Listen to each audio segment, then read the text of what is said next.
Hello दोस्तों, पर्यावरण अध्ययन के मैराथन क्लास वीडियो में आपका स्वागत है। इस वीडियो में दोस्तों हम पर्यावरण अध्ययन के कंप्लीट सभी यूनिट्स में से कौन कौन से महत्वपूर्ण टॉपिक्स आपको याद करने हैं, समझने हैं, उन सभी टॉपिक्स को कम से कम समय में रिवाइज करने की कोशिश करेंगे और हर एक महत्वपूर्ण टॉपिक्स को समझेंगे कि कम से कम आपको इन टॉपिक्स को जरूर से पढ़ ही लेना है। उन सब के बारे में बात करेंगे। वीडियो को पूरा देखना है। चैनल पर नए हैं तो सब्सक्राइब जरूर करें और अपने दोस्तों के साथ में भी शेयर करें और वीडियो को लाइक भी जरूर करें।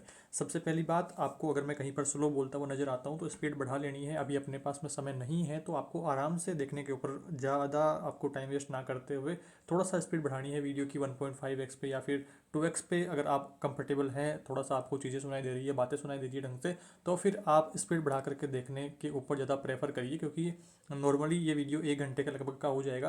तो 1 घंटे का जो वीडियो है इसको अगर आप 1.5x पे या फिर 2x पे करके देखते हैं तो 1 घंटे का जो वीडियो है वो आधे 1 घंटे में लगभग आपका कवर हो जाएगा। और फिर आपके पास में टाइम रहता है तो 2-3 बार इस क्लास को आराम से आप रिवाइज कर सकते हैं। और अभी तक अगर आपने पर्यावरण में कुछ भी नहीं पढ़ा है तब भी इस क्लास से आपकी पर्यावरण की तैयारी काफ़ी अच्छी हो जाने वाली है।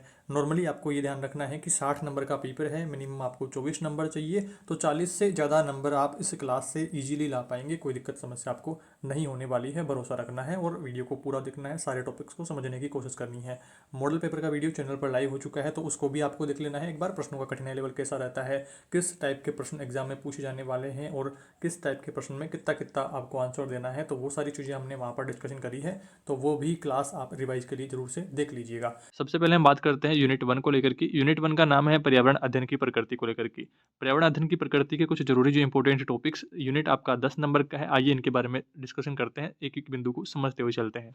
पहला टॉपिक आता है पर्यावरण के संवर्धन हेतु करणीय कार्य। हमें पर्यावरण का बचाव करने के लिए क्या क्या करना चाहिए। तो देखिए, पहला पॉइंट आता है कि जनसंख्या पर शीघ्र शक्ति के साथ में काबू पाया जाना चाहिए। पर्यावरण को जो ह्रास हो रहा है जनसंख्या वृद्धि से, उस पर काबू किया जाना चाहिए।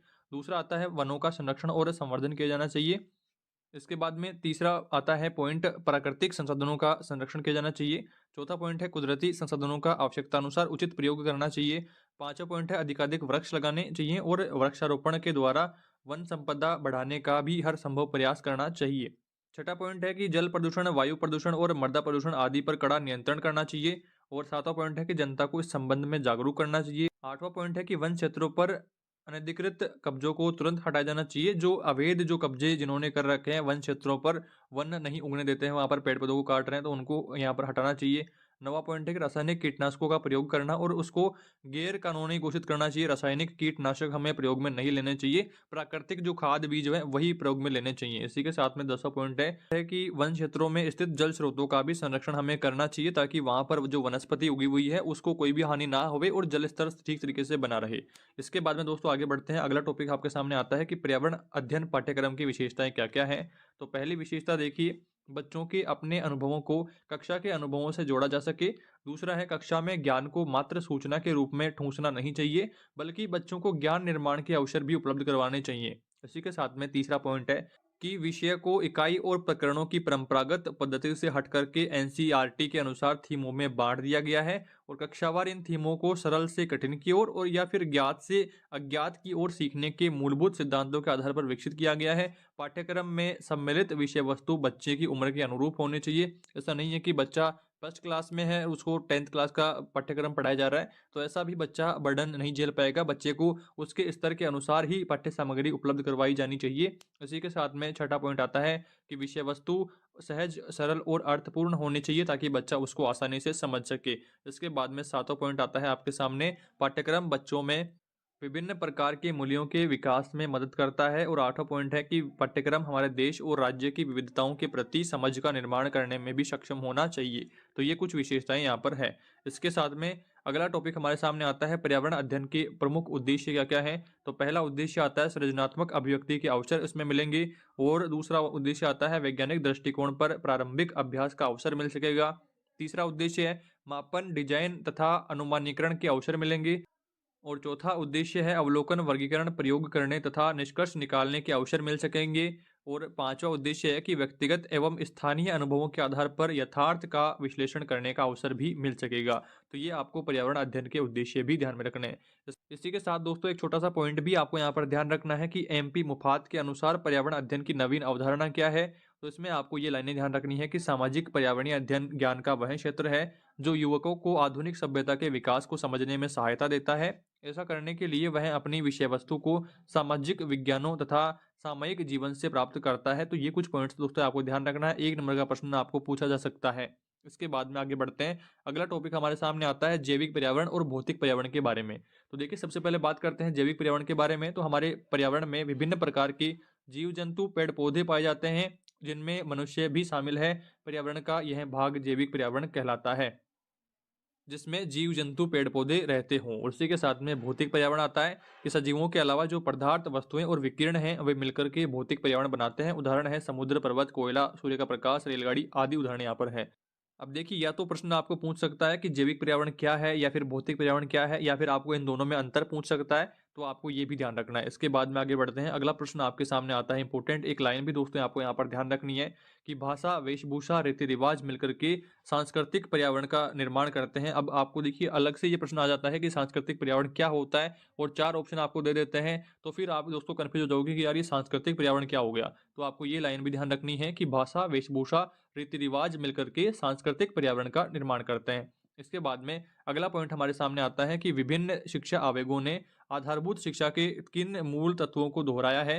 तो ये भी आपको ध्यान रखना है। तो देखिए स्वतंत्रता के पश्चात भारत में गठित विभिन्न शिक्षा आयोगों की अनुशंसाओं के आधार पर विकसित विभिन्न पाठ्यचर्या की रूपरेखाओं ने निरंतर आधारभूत शिक्षा के 3 मूल तत्वों को दोहराया है। तो देखिए 3 तत्व कौन कौन से हैं, आइए उनके बारे में बात करते हैं। पहला तत्व है कि शिक्षा में उत्पादकता गतिविधि, दूसरा है पाठ्यचर्या की उत्पादकता गतिविधि और सामाजिक पर्यावरण में आपसी संबंध, और तीसरा है विद्यालय और स्थानीय समुदायों के मध्य घनिष्ठ संपर्क। तो ये 3 पॉइंट्स भी आपको यहाँ पर ध्यान रखने हैं। इसके बाद में आगे बढ़ते हैं। अगला पॉइंट हमारे सामने आता है कि पर्यावरण अध्ययन की विषय वस्तु को कक्षा में संप्रेषित किस प्रकार से करेंगे। तो इसके लिए हमें ये कुछ बिंदु ध्यान में रखना है।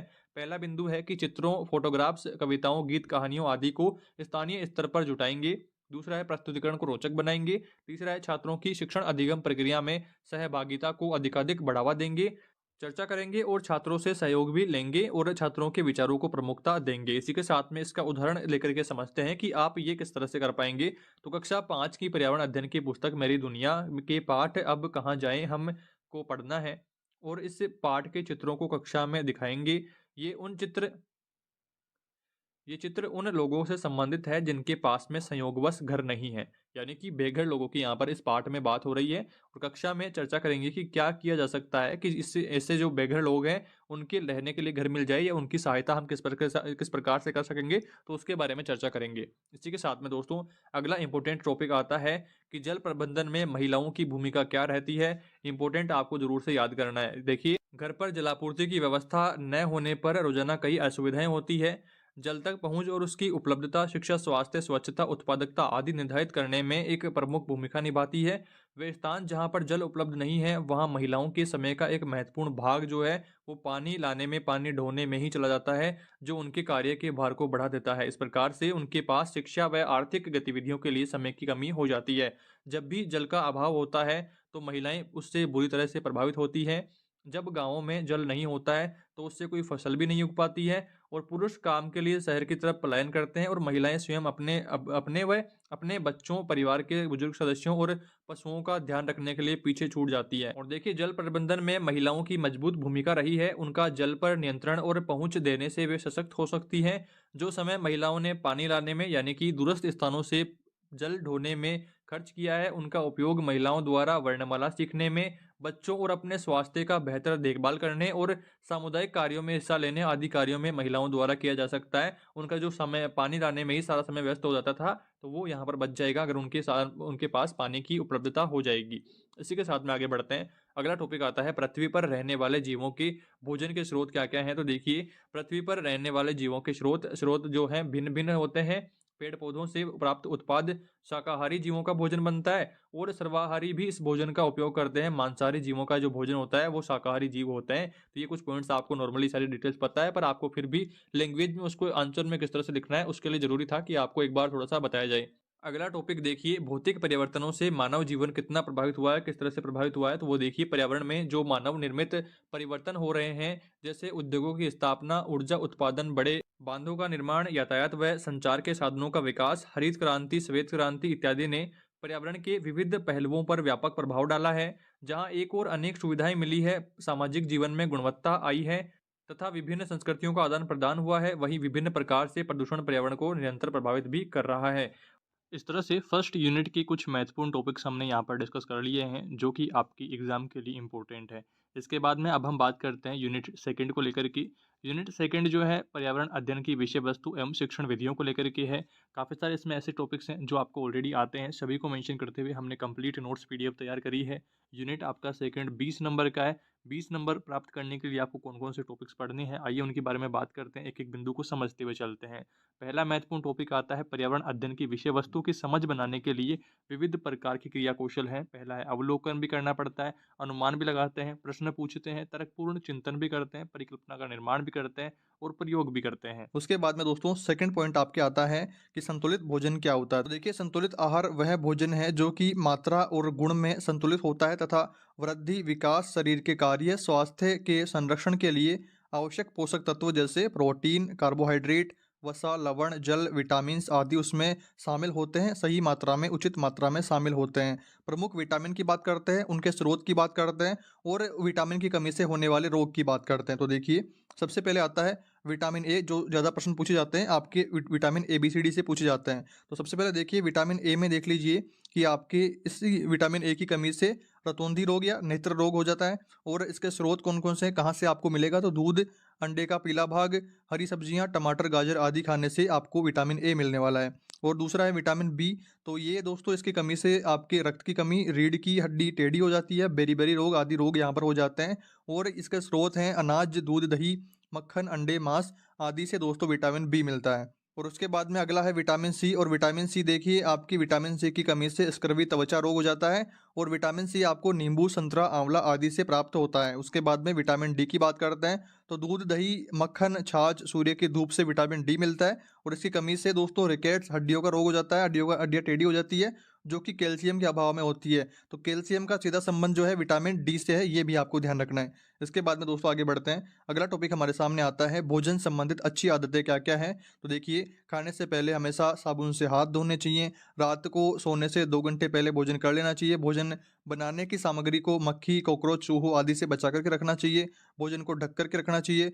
फलों को खूब धोना चाहिए खाने से पहले। और सब्जी को काटने से पहले धोना चाहिए। आवश्यकता अनुसार भोजन को थाली में लेना चाहिए। ऐसा नहीं है कि खाना तो 1 रोटी है, 3 रोटी लेकर के बैठ रहे हैं तो फिर वो सारा वेस्ट चला जाएगा। तो आपको ये सब बातें ध्यान रखनी है। अभी नॉर्मल डिटेल्स हैं, आपको पता है, पर एग्जाम टाइम में आपको कौन कौन सी आदतें लिखनी होती है, किस तरह से लिखना है, तो वो सारा मैंने आपको बता दिया है। इसके बाद में आगे बढ़ते हैं। अगला टॉपिक हमारे सामने आता है अभावजन्य रोग। कुपोषण से होने वाले प्रमुख रोग कौन कौन से हैं। तो देखिए, कुपोषण से पहला रोग होता है रतौंधी।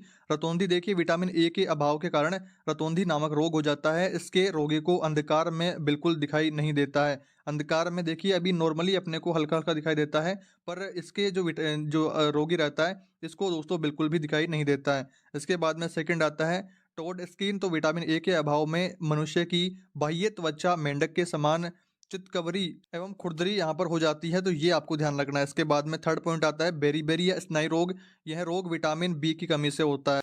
चौथे नंबर पर है पेलाग्रा। यह रोग विटामिन बी एवं नियासिन की कमी से होता है। और अगला है स्कर्वी। स्कर्वी रोग देखिए, विटामिन सी की कमी से होता है तथा पायरिया रोग भी इससे हो जाता है। तो ये कुछ पॉइंट्स भी आपको यहाँ पर ध्यान रखना है। और इसके बाद में आता है घेंगा। तो गलगंड या देखिए घेंगा नामक रोग जो है आयोडीन की कमी से होता है। रक्तहीनता, शरीर में कुछ समय तक लोहांश खनिज लवण की न्यूनता के कारण रक्तहीनता का रोग उत्पन्न हो जाता है। और आठवां पॉइंट आता है सूखा रोग या रिकेट्स। तो देखिए, कुपोषण, विटामिन डी की कमी से बच्चों में सूखा रोग यहाँ पर हो जाता है। इसके बाद में दोस्तों एक रोग आपको और ध्यान रखना है, रक्तस्राव। देखिए, यह रोग कैल्शियम, फास्फोरस तथा विटामिन के की कमी से ये रोग होता है।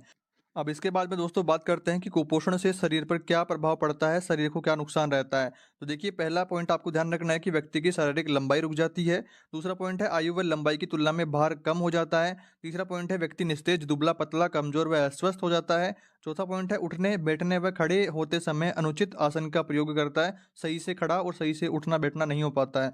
और पाँचवा पॉइंट आता है त्वचा ढीली और झुर्रीदार हो जाती है। और छठा पॉइंट है कि बालों में रूखापन और त्वचा में पीलापन, खुरदरापन आ जाता है। और सातवां पॉइंट आपको ध्यान रखना है कि शरीर में शक्ति का अभाव व शिथिलता रहती है। इसके बाद में बात करते हैं कि कुपोषण दूर करने के उपाय क्या-क्या हैं। तो देखिए, पहला उपाय तो यह है कि कुपोषण का मुख्य कारण अशिक्षा और अज्ञानता है। अतः बालकों व अभिभावकों को संतुलित भोजन कराना चाहिए और आवश्यक पोषक तत्वों के बारे में जानकारी देनी चाहिए, उनको ज्ञान देना चाहिए ताकि वो ठीक भोजन ले सकें और कुपोषण का जो रोग है वो होवे ही ना। और इसके बाद में सेकंड आता है, रोगग्रस्त बालकों को चिकित्सक को दिखा करके उनके आहार के बारे में जानकारी देनी चाहिए और उनको ठीक आहार प्रोवाइड करवाना चाहिए। उसके बाद में थर्ड पॉइंट है कि विद्यालय में विश्राम तथा मध्याह्न भोजन की व्यवस्था होनी चाहिए, जो कि गवर्नमेंट स्कूलों में होती है। वहाँ उन्हें संतुलित व पौष्टिक भोजन की आयोजन भी करवाना चाहिए। इसके बाद में चौथा पॉइंट है कि विद्यालय तथा घर के वातावरण को स्वास्थ्यकारी बनाया जाना चाहिए, आसपास गंदगी नहीं होनी चाहिए। तो ये कुछ पॉइंट्स आपको यहाँ पर ध्यान रखना है। इसके बाद में अगला टॉपिक आता है खाद्य संरक्षण के बारे में। तो देखिए, खाद्य संरक्षण के बारे में आप नॉर्मली डिटेल्स जानते हैं कि जो हमारा खाना होता है, भोजन होता है, उसको संभाल करके रखना होता है, पर कुछ विधियां हैं जो कि आपको जानना आवश्यक है। तो इस वीडियो में बात करते हैं। तो देखिए, आपके खाद्य पदार्थ भिन्न भिन्न कारणों से खराब हो जाते हैं तथा खाने योग्य नहीं रह जाते हैं। अतः यह आवश्यक हो जाता है कि हम कुछ ऐसी विधियां अपनाएं जिससे खाद्य पदार्थ जो है लंबे समय तक हमारे सामने सुरक्षित रहे और दूषित ना होए। खाद्य पदार्थ को लंबे समय तक सुरक्षित रूप में संग्रह करने की प्रक्रिया को खाद्य संरक्षण कहते हैं। ये परिभाषा भी आपको ध्यान रखनी है। इसके बाद में दोस्तों अब बात करते हैं कि खाद्य संरक्षण के उपाय क्या-क्या हैं, किन-किन विधियों से हम हमारे जो खाद्य पदार्थ हैं उनका संरक्षण कर सकते हैं। तो सबसे पहले देखिए, खाद्य सामग्री का जो रक्षण है हमें जीवाणु, जीवाणु विष, एंजाइम, रासायनिक क्रियाओं व रासायनिक तत्वों व प्राकृतिक प्रभावों से करना होता है।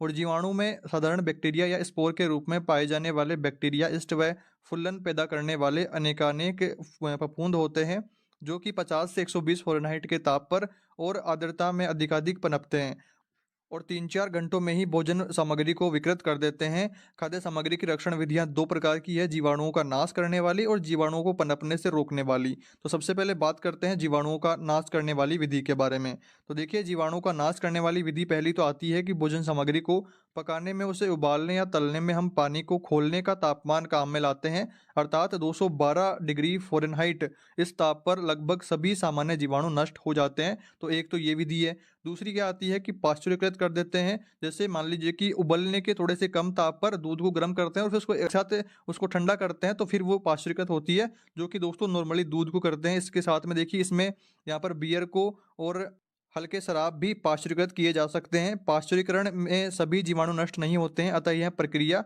निर्जीवाणुकरण नहीं है। फिर भी पाश्चुरीकरण से भी कीटाणु नष्ट होते हैं, जो कि संक्रामक रोग फैलाते हैं।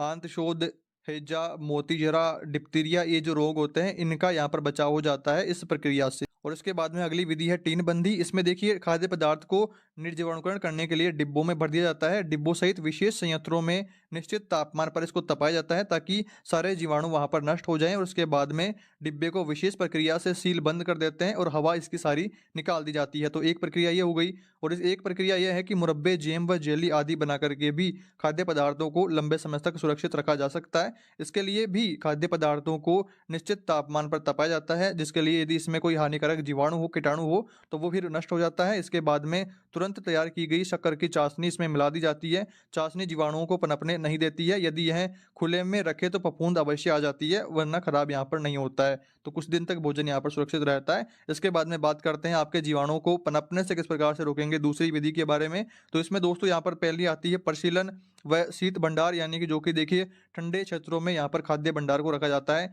और उसके बाद में आता है हिमीकरण, यानी कि बिल्कुल की बर्फ ही जमा दी जाती है, जैसे सेब वगैरह के बारे में कोल्ड स्टोरेज जो होता है वो यहाँ पर आता है। इसके बाद में निर्जलीकरण आता है। निर्जलीकरण में देखिए, हमारे सामने केरी या फिर गाजर आदि को हम सुखा करके रख लेते हैं। जब उनका सीजन नहीं होता है तब हम उनको काम में लेते हैं, तो वहाँ पर ये आता है केरी, गाजर आदि जो सब्जियां वगैरह होती है, तो उनको हम सुखा लेते हैं और फिर बाद में काम लेते हैं। और यहाँ पर एंटीबायोटिक का प्रयोग, यहाँ पर दवाइयों का प्रयोग आप जानते ही हैं। इसके बाद में दोस्तों बात करते हैं, अगला टॉपिक आता है कोलाज बनाना क्या होता है, 1 नंबर का प्रश्न आ सकता है। तो इसमें देखिए, प्रत्यक्ष वस्तुओं का चित्र धरातल पर चिपका करके बनाई गई आकृति कोलाज कहलाती है। कोलाज में लकड़ी, कतरन, टिन के टुकड़े, रस्सी, सूतली, पिन, ट्यूब आदि वस्तुओं को प्रयुक्त करते हैं। ये उदाहरण भी आपको ध्यान रखना है। और इसके बाद में अगला टॉपिक आता है खिलौने के प्रकार क्या क्या होते हैं। कि प्लास्टिक के खिलौने, मिट्टी के खिलौने, कपड़ों के खिलौने, धातु के निर्मित खिलौने, मिट्टी कुट्टी के खिलौने, प्लास्टर ऑफ पेरिस के खिलौने। ये आपको डिफरेंसेस ध्यान रखना है, ये प्रकार यहाँ पर ध्यान रखना है। पहला प्रकार है प्लास्टिक के खिलौने, दूसरा मिट्टी के खिलौने, कपड़ों के खिलौने, धातु से निर्मित खिलौने, मिट्टी कुट्टी के खिलौने, प्लास्टर ऑफ पेरिस के खिलौने। ये प्रकार आपको ध्यान रखना है। इसके बाद में प्राकृतिक रंग और कृत्रिम रंग की बात करते हैं। ये भी दोस्तों काफ़ी कंफ्यूज करने वाला यहाँ पर रहता है, जो कि आपको ध्यान रखना है। या तो आपको देखिए प्राकृतिक रंग क्या होता है ये पूछ सकता है, कृत्रिम रंग क्या होता है ये पूछ सकता है, या फिर इन दोनों में अंतर पूछ सकता है। तो इसका आपको ध्यान रखना है। तो सबसे पहले देखिए प्राकृतिक रंग की बात करते हैं। तो प्राकृतिक रंगों को पेड़ पौधे से तैयार किया जाता है तथा इनसे स्वास्थ्य पर विपरीत प्रभाव नहीं पड़ता है। ये सही हो गया। और इसमें देखिए उदाहरण देखिए, प्लास के फूल, अनार की छाल, केसर, हल्दी आदि यहाँ पर इनसे रंगों का निर्माण किया जाता है। और कृत्रिम रंग जो होते हैं वो विभिन्न रसायनों से तैयार किए जाते हैं और इनसे स्वास्थ्य पर विपरीत प्रभाव पड़ता है। और इसके उदाहरण देखिए निर्देशक रंग, बुनियादी रंग, अम्ल का रंग, गंधक का रंग, ये इसके उदाहरण हैं। अब अगर आपको देखिए उदाहरण देकर के पूछे, 4 ऑप्शन दे देगा आपको और पूछ सकता है कि ये कृत्रिम रंग है या प्राकृतिक रंग है, तो आप इनके उदाहरण देख लीजिए कि अगर पेड़ पौधों की फूलों की बात हो तो वो प्राकृतिक रंग में आएगा, और अगर रसायनों की बात हो रही हो तो फिर वो कृत्रिम रंग में आएगा। ये डिफरेंसेस आपको ध्यान रखना है। इसके बाद में बात करते हैं दोस्तों संरक्षित क्षेत्र के बारे में। संरक्षित क्षेत्र होता है दोस्तों जिसमें किसी को भी कुछ भी नुकसान नहीं पहुंचाने दिया जाता है। यहाँ पर देखिए ये वे क्षेत्र हैं जिन्हें सरकार ने वन्य जीव प्रजातियों को उनके प्राकृतिक आवास में सुरक्षित छोड़ा है। इनका उद्देश्य जो है जैव विविधता का संरक्षण और इसके संबंध में पारिस्थितिकी प्रक्रियाओं व प्रजातियों को बचाए रखना है। हमारे देश में 500 से ज़्यादा राष्ट्रीय उद्यान व अभ्यारण्य हैं। इनमें वन्य जीवों की सुरक्षा के लिए अपेक्षाकृत बड़े क्षेत्र को संरक्षित घोषित किया जाता है, लेकिन व्यावसायिक गतिविधियों, बांधों, उद्योगों आदि बड़ी परियोजनाओं का अनुमति इसमें नहीं दी जाती है। पूरा यहाँ पर सिक्योर रहता है, संरक्षित रहता है। और यहाँ पर देखिए प्राकृतिक वनस्पति बगीचे व जंतुआलय में भी प्रजातियों को संरक्षित करने में सहयोग यहाँ पर दिया जाता है। जो प्रजातियाँ लुप्त होने के कगार पर हैं उनको संरक्षित क्षेत्र में रखा जाता है। ये कुछ बातें आपको यहाँ पर ध्यान रखना है। और जैसा कि दोस्तों मैंने आपको स्टार्टिंग में बताया था कि इसके अधिकांश जो टॉपिक हैं वो आपको ऑलरेडी आते हैं, जैसे कि खरपतवार आदि के बारे में, यातायात साधनों के बारे में, और साथ ही साथ आपके जो भोजन वगैरह के बारे में, जो है पशुपालन वगैरह के बारे में काफ़ी टॉपिक्स आपको ऑलरेडी आते हैं। जब आप पेपर में सारा कुछ मैटर देखोगे, आपके पास सीरीज या बुक है तो आप उसमें भी चेक कर लीजिएगा। अधिकांश देखिए लगभग दोस्तों आपका इस यूनिट का 50% कोर्स आपको ऑलरेडी पता है, और जो 50% कोर्स बच गया था 10 नंबर का, वो मैंने आपको इस वीडियो में बता दिया है। पर्यावरण अध्ययन के दोस्तों अब तक हम 2 यूनिट डिस्कस कर चुके हैं, जिनमें पहला यूनिट आपके 10 नंबर का था और दूसरा यूनिट आपके 20 नंबर का था। यानी कि अब तक हमने टोटल 30 नंबर का मटेरियल डिस्कस कर चुके हैं, और अभी इस वीडियो में हम 10 नंबर का और डिस्कस करने वाले हैं। तीसरा यूनिट दोस्तों आपके बच्चों के अनुभव, उनके सवाल व पूर्व समझ आपके 10 नंबर का यूनिट है। दोस्तों इस यूनिट का पहला इंपॉर्टेंट टॉपिक है जीन पियाजे के संज्ञानात्मक विकास की अवस्थाओं के बारे में। तो देखिए पहली अवस्था है संवेदी पेशीय गामक अवस्था। तो यहाँ पर देख लीजिए, इस अवस्था में बालक केवल अपनी संवेदनाओं और शारीरिक क्रियाओं की सहायता से ज्ञान अर्जित करता है। यह जन्म से 2 वर्ष की अवस्था तक की आयु तक की इस चरण में बालक को मानसिक क्रियाएं घटित होती हैं, भूख लगने पर रोना आदि यहाँ पर क्रियाएं इस तरह की रहती हैं, और बौद्धिक प्रक्रियाओं का विकास इस अवस्था में होता है। तो संवेदी पेशीय गामक अवस्था में बौद्धिक प्रक्रियाओं का विकास होता है, ये भी आपको ध्यान रखना है। इसी के साथ में आगे बढ़ते हैं। अगला आपके सामने सेकंड पॉइंट है पूर्व संक्रियात्मक अवस्था। यह 2 वर्ष से 6 वर्ष तक की अवस्था है। इसमें बालक स्व केंद्रित न रह करके दूसरों के संपर्क में अपना ज्ञान अर्जित करता है, यानी कि अपने परिवार के सदस्यों से, अपने आस पड़ोस से। उसमें बालक बिना सिर पैर की बातें करता है, जिसे जीन पियाजे ने कलेक्टिव मोनोलॉग यहाँ पर कहा है। यानी कि दोस्तों इस अवस्था में बालक सवाल जवाब करता है और अपने उत्तर प्राप्त करने के लिए दोस्तों बालक उत्साहित रहता है, लालायित रहता है। इसके बाद में दोस्तों थर्ड पॉइंट आपके आता है संक्रियात्मक अवस्था का। तीसरा पॉइंट है यह अवस्था 7 से 11 वर्ष तक की होती है। इसमें विभिन्न मानसिक परिवर्तन होते हैं। पहला है वस्तुओं के बीच में पहचान। बालक करने लगता है कि ये वस्तु क्या है, ये वस्तु क्या है, तो वस्तुओं का पहचान बालक को हो जाता है। चिंतन क्रमबद्ध होने लगता है, तर्क संगत रहने लगता है, और वस्तुओं का विभेदीकरण भी बालक कर पाता है। तो ये कुछ परिवर्तन जो है 7 से 11 वर्ष की आयु में होते हैं संक्रियात्मक अवस्था में। इसके बाद में आपकी चौथी अवस्था है अमूर्त संक्रियात्मक अवस्था। इसमें यह 11 से 15 वर्ष के बीच की अवस्था है। इसमें सभी संप्रतियों का समुचित विकास हो जाता है। भाषा संबंधित योग्यता, विचारने व सोचने, अवलोकन, तर्क व समझ विकसित हो जाती है। चिंतन अब मूर्त नहीं अमूर्त बन जाता है, यानी कि पहले तो बालक के सामने जो वस्तुएं रखी रहती थी उन्हीं के बारे में बालक सोचता था, पर अगर बालक को यहाँ पर कहा जाए इस अवस्था के बीच में कि हाथी, तो हाथी का चित्र उसके मस्तिष्क में बन जाएगा। पर इससे पहले की जो अवस्थाएं हैं उनमें जब बालक को हाथी दिखाया जाएगा तभी बालक जान पाएगा कि हाँ ये हाथी है। पर इस अवस्था में आने के बाद में बालक को जब हाथी का नाम लेंगे तभी उसके मस्तिष्क में हाथी का चित्र बन जाएगा। तो इस तरह से आपको इन अवस्थाओं को ध्यान रखना है। इसके बाद में दोस्तों अगला टॉपिक आता है बच्चों के सवालों का बहुत अधिक महत्व क्यों रहता है। देखिए बच्चे दोस्तों काफ़ी सवाल जवाब करते रहते हैं और उनके अपने सवालों का जवाब प्राप्त करने के लिए उत्साहित रहते हैं, लालायित रहते हैं। जब तक सवाल का जवाब नहीं देते हैं तो वो बार बार पूछते रहते हैं। तो उनका महत्व क्यों रहता है, उनके विकास में किस प्रकार से सहायक रहता है, आइए उसके बारे में जानते हैं। तो देखिए सवाल पूछना बच्चों का एक नैसर्गिक गुण है। बच्चे लगभग 2.5-3 साल की उम्र से ही अपने आसपास की चीज़ों के बारे में ढेरों सवाल पूछना शुरू कर देते हैं। वह क्या है, वह ऐसा क्यों है, यह कैसे हुआ, उसके मन में तो जैसे प्रश्नों की बाढ़ ही लगी हुई रहती है। जिज्ञासा या कौतूहल सीखने की प्रक्रिया का एक अत्यंत महत्वपूर्ण जरिया है। जब बच्चे सवाल पूछते हैं तो वे दरअसल अपने सीखने की प्रक्रिया में सक्रिय भागीदारी कर रहे होते हैं। वे अपने आसपास की दुनिया के बारे में, उसके चाल चलन और कामकाज के बारे में जानकारी बटोर रहे होते हैं। इस तरह से वे अपना ज्ञान खुद निर्मित कर रहे होते हैं। सवाल पूछकर वे अपने मस्तिष्क के विकास के लिए जरूरी सोचने की क्षमता को भी पनपा रहे होते हैं। सवाल पूछना संवाद स्थापित करने का भी एक माध्यम है। जब बच्चे सवाल पूछते हैं तो वे अपनी रुचि या कौतूहल के किसी विषय में अपने से ज़्यादा जानकार व्यक्तियों से अपना सवाल पूछते हैं और उसके द्वारा उत्तर जानना चाहते होते हैं। बच्चों द्वारा सवाल पूछना इस बात को दर्शाता है कि वे प्यार और भरोसे के वातावरण में खुद को सीखते हुए बड़े हो रहे हैं और बड़ों से अपने उत्तर प्राप्त कर रहे हैं। इसी के साथ में दोस्तों आगे बढ़ते हैं। अगला प्रश्न आपके सामने आता है इंपॉर्टेंट। एक शिक्षक होने के नाते हम बच्चों के सवालों को प्रोत्साहित करने के लिए क्या क्या कर सकते हैं। तो पहला पॉइंट है कि समाचार पत्र व रेडियो आदि का उपयोग कर सकते हैं, जिससे बच्चे जो है पर्यावरण के बारे में, आसपास की जानकारियों के बारे में जान पाएंगे। शिक्षक भी बच्चों से सवाल जवाब कर सकते हैं, जिससे बच्चों में भी प्रश्न पूछने की जिज्ञासा उत्पन्न होवे। और तीसरा है क्यों और कैसे प्रश्नों को बढ़ावा देने वाली गतिविधियां भी हम बच्चों के साथ में कर सकते हैं, जिससे बच्चों के मन में प्रश्न पूछने के लिए और उत्तर जानने की जिज्ञासा का उत्पन्न होना होवे। इसके बाद में अगला पॉइंट आता है J.S. ब्रूनर के शिक्षण सिद्धांत की विशेषताएं आपको बतानी है, इंपॉर्टेंट है, ये भी आपको ध्यान रखना है। इसमें देखिए पहला पॉइंट आता है अधिगम की पूर्वानुकूलता। तो इसके अनुसार बालक का संदर्भ उस झुकाव से है जिसे वह स्कूल में प्रवेश करते समय रखता है। पूर्ववर्ती अनुभवों तथा संदर्भों में यह अधिगम की क्रियाओं को आधार प्राप्त प्रदान करता है। अतः शिक्षण सिद्धांत को बालकों के अनुभव तथा विषय वस्तु से जोड़ा जाना चाहिए। इसके साथ में अगला टॉपिक आता है आपके सामने, सेकंड पॉइंट इसका, कि ज्ञान की संरचना। यह अधिगम के लिए ज्ञान की संरचना को वांछित रूप प्रदान करता है, जिससे ज्ञान या विषय वस्तु का अधिगम सरल हो जाता है। तीसरे नंबर पर है तारतम्यता। शिक्षण सामग्री को वांछित क्रम प्रदान करता है, अर्थात विषय वस्तु एवं अधिगम सामग्री को क्रमबद्ध तारतम्यता ढंग से संप्रेषित करने की व्यवस्था यहाँ पर होनी चाहिए, तारतम्यता उसमें होनी चाहिए। इसके बाद में चौथा पॉइंट आता है पुनर्बलन शिक्षा सिद्धांत। पुरस्कारों की प्रकृति तथा स्थिति की व्याख्या करता है। बाह्य पुरस्कारों से आंतरिक गुणों का विकास होता है। ब्रूनर ने संज्ञान के विकास के संबंध में जीन पियाजे का विकास सिद्धांत यहाँ पर उसको स्वीकार किया है। यानी कि दोस्तों ब्रूनर का जो सिद्धांत है यह जीन पियाजे के संज्ञानात्मक सिद्धांत के जैसा ही है। दोनों को आप में समानता दर्शानी है अगर आपको प्रश्न पूछा जाता है संज्ञानात्मक विकास के बारे में। इसके बाद में दोस्तों अगला टॉपिक है पियाजे के अनुसार अनुकूलन क्या होता है, इंपॉर्टेंट है। इसमें देखिए स्कीमा न सिर्फ हमें अपने पर्यावरण के साथ अंतरक्रिया करने के मौके देता है, बल्कि पर्यावरण के अनुसार खुद को ढालने में भी मदद करते हैं। इसे ही अनुकूलन कहते हैं। अनुकूलन के दो तरीके हैं, पहला है आत्मसात करना, दूसरा है समायोजन करना। इसमें देखिए आपको आधार भी ध्यान रखना है कि अनुकूलन की प्रक्रिया का आधार यह विश्वास है कि ज्ञान का निर्माण एक लगातार चलने वाली प्रक्रिया है, जिसे सीखने वाला व्यक्ति खुद ही चलाता रहता है, और ये आपको ध्यान रखना है। इसके बाद में बात करते हैं वाइगोत्स्की के सामाजिक रचनावाद सिद्धांत के बारे में। तो वाइगोत्स्की ने बताया कि बालक के मानसिक विकास में सामाजिक कारकों का महत्वपूर्ण योगदान रहता है। बालक को सीखने में आसपास के विकास क्षेत्र भी अपना योगदान देते हैं। व्यक्तिगत विकास को सामाजिक और सांस्कृतिक संदर्भ के बिना नहीं समझा जा सकता है।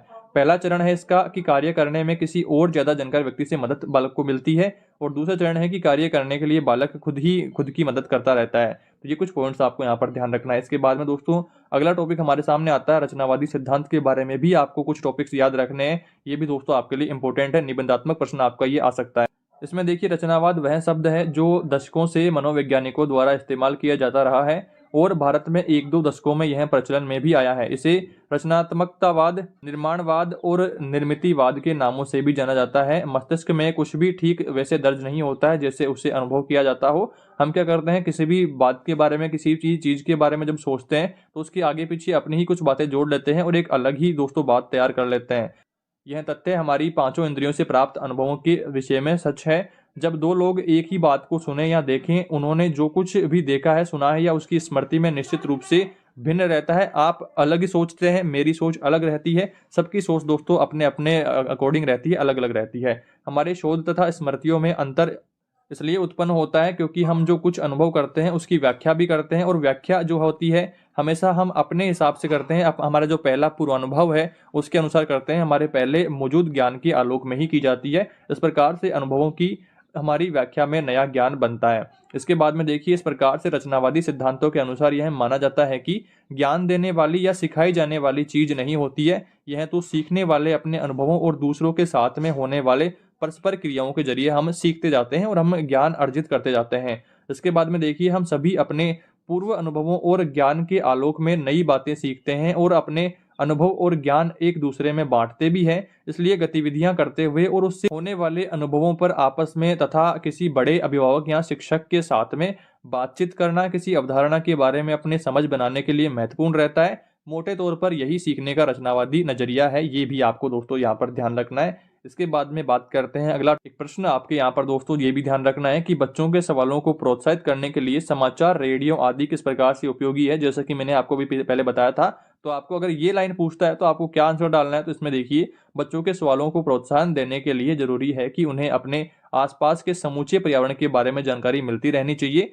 यह जानकारी समाचार, रेडियो आदि के द्वारा आसानी से उपलब्ध हो जाती है। नई नई जानकारियों से उन्हें सोचने के मौके मिलते हैं, नई बातों का सामना करने के मौके मिलते हैं, जिससे उनके मन में नए नए सवाल पनपते हैं। तो इस तरह से दोस्तों आपको थर्ड यूनिट में इन टॉपिक्स को जरूर से याद करना है। और अब हम बात करते हैं यूनिट 4 के बारे में, जो आपका इकाई 4 है, वो है अधिगम योजना का निर्माण करने के बारे में और गतिविधि संचालन के बारे में। यूनिट आपका 10 नंबर का है और 10 नंबर के लिए कौन कौन से महत्वपूर्ण टॉपिक्स आपको पढ़ने हैं, आइए उनके बारे में बात करते हैं, एक एक बिंदु को समझते हुए चलते हैं। इस यूनिट का दोस्तों पहला इंपॉर्टेंट टॉपिक आता है अधिगम योजना के उद्देश्य क्या क्या हैं। अधिगम योजना आप जानते हैं पढ़ाने के लिए जो सिस्टमेटिक तरीके से जो योजना बनाई जाती है उसके बारे में बात करी गई है। इसके उद्देश्य की हम सबसे पहले बात करते हैं, तो पहला उद्देश्य है अधिगम योजना निर्माण के बारे में समझ बनाने के बारे में। दूसरा उद्देश्य है कक्षा के भीतर और कक्षा के बाहर सीखने के अवसर बनाना। तीसरा है अधिगम के विभिन्न तरीकों की जानकारी प्राप्त करना। चौथा उद्देश्य है कक्षा में गतिविधि संचालन हेतु दक्षता प्राप्त करना। और पांचवा उद्देश्य है गतिविधि संचालन का ब्यौरेवार दस्तावेजीकरण कर पाना। और छठा उद्देश्य है बच्चों के पूर्व ज्ञान को अधिगम निर्माण में उपयोग कर पाना। सातवां उद्देश्य है गतिविधि के दौरान व बाद में विद्यार्थियों से की जाने वाली चर्चा के महत्व को समझना। और आठवां उद्देश्य है कि समुदाय के विविध साझा संसाधनों का अधिगम निर्माण में उपयोग करने की दक्षता हासिल करना। इस तरह के कुछ अधिगम उद्देश्यों को आपको ध्यान रखना है। इसके बाद में अगला इंपॉर्टेंट प्रश्न आता है आपके विभिन्न सामाजिक समुदायों और संसाधनों का अधिगम निर्माण हेतु उपयोग क्या रहता है। तो देखिए, इसमें आपको लिखना है कि समाज में लोगों के विविध समुदायों की परस्पर निर्भरता तो रहती है। समाज में जो लोग रहते हैं दोस्तों अलग अलग समुदायों से जुड़े रहते हैं, एक समाज को दूसरे समाज से काम पड़ता रहता है, अलग अलग चीज़ों के लिए, अलग अलग संसाधनों के लिए। बच्चे इसे काफ़ी सटीक ढंग से समझ भी रहे होते हैं। हालांकि बच्चे अधिकांश बातें जानते हैं लेकिन हमारी कठिन शब्दावली में उलझ करके रह जाते हैं। शिक्षक अपनी कक्षा में स्थानीय कारीगर, कुम्हार, मोची सब्जी वाला, दुकानदार, नाई, कलाकार, बैंक कर्मचारी, पोस्टमैन, खिलाड़ी, जनप्रतिनिधि आदि को बुला करके बच्चों से बातचीत करवा सकते हैं। इससे कक्षा को क्या होगा कि ऐसे व्यक्ति से हकीकत में मिलने का मौका मिलेगा। रियल फेस टू फेस जब बात होगी तो उनके काम के बारे में जानते हैं और अभिरुचि का भी विकास इसमें होता है। इस तरह से विविध समुदायों का अधिगम निर्माण में उपयोग हो पाता है। इसके अतिरिक्त अधिगम सामग्री के निर्माण में समुदाय के विभिन्न संसाधनों का उपयोग भी किया जा सकता है। इसके तहत हम गांव में होने वाले विभिन्न सामुदायिक कार्यों का अवलोकन छात्रों को करवा सकते हैं। उदाहरण के लिए हम गांव के तालाब में सफाई और गहरीकरण के काम पर छात्रों को लेकर जा सकते हैं, जहां पर हम छात्रों को बता सकते हैं कि बरसों से तालाब की सफाई न होने से उसमें गाद इकट्ठी हो गई है, उससे तालाब थोड़ा उथला हो गया है, मतलब तालाब भरने लगा है। सफाई से क्या होगा, तालाब में ज़्यादा पानी रुक सकेगा। तालाब को और गहरा कर देंगे तो फिर उसमें ज़्यादा पानी रुक सकेगा, जिससे सिंचाई और गांव वालों की दैनिक ज़रूरतें पूरी हो पाएगी। और तालाब में मछली पालन होगा, जिससे रोजगार के अवसर भी बढ़ेंगे। अतः उपयुक्त विवेचन के आधार पर हम कह सकते हैं कि विविध सामाजिक समुदायों और संसाधनों का अधिगम निर्माण में उपयोग किया जा सकता है। इस तरह से आपको ध्यान रखना है। अगला टॉपिक आता है अधिगम योजना निर्माण शिक्षक के लिए किस प्रकार से उपयोगी है। इस बारे में भी दोस्तों कई बार प्रश्न आया है, तो ध्यान रखना है आपको। देखिए, इसमें आपको लिखना है अधिगम योजना निर्माण शिक्षक के लिए विभिन्न दृष्टियों से उपयोगी है। इससे विद्यार्थियों की सृजनात्मक अभिव्यक्ति का अवसर मिलता है। विद्यार्थी अपने व्यक्तिगत और स्थानीय अनुभवों को कक्षा में बता पाने और उसका विश्लेषण करने में सक्षम हो पाते हैं। इसमें विद्यार्थियों की भागीदारी बढ़ती है और विद्यार्थी सीखते भी हैं, जिससे शिक्षक को अपनी तरफ से विशेष प्रयास नहीं करना पड़ता है। इसके अतिरिक्त शिक्षक का शिक्षण उद्देश्य भी पूर्ण होता रहता है। इसके बाद में आगे देखिए, अगला इंपॉर्टेंट प्रश्न आता है, पर्यावरण शिक्षण अधिगम योजना बनाते समय ध्यान रखने योग्य महत्वपूर्ण बिंदु कौन कौन से हैं। पहला बिंदु है पर्यावरण की पाठ्यचर्या। दूसरा बिंदु है पर्यावरण शिक्षण के लक्ष्य व उद्देश्य। तीसरा बिंदु है कि बच्चे कैसे सीखते हैं। चौथा बिंदु है बच्चों की अवधारणाएं। पांचवा बिंदु है उपलब्ध संसाधन जैसे आईसीटी का समावेश किया जाए। छठा बिंदु है शिक्षण अधिगम प्रक्रिया से संबंधित संभावित गतिविधियों के बारे में बात करी गई है। और सातवां बिंदु है अधिगम मूल्यांकन के तरीकों के बारे में। ये कुछ महत्वपूर्ण बिंदु हैं जिनका आपको ध्यान रखना है। इसके बाद में अगला इंपॉर्टेंट प्रश्न हमारे सामने आता है, राजस्थान में कक्षा 3 से 5 की जो पर्यावरण की जो पाठ्य पुस्तकें हैं उनको किन किन थीमों में बांटा गया है। इंपॉर्टेंट प्रश्न है, 1 नंबर का प्रश्न आपके आ सकता है। तो देखिए, पहला बिंदु है परिवार, मित्र और आसपास के वातावरण के बारे में जानकारी देना।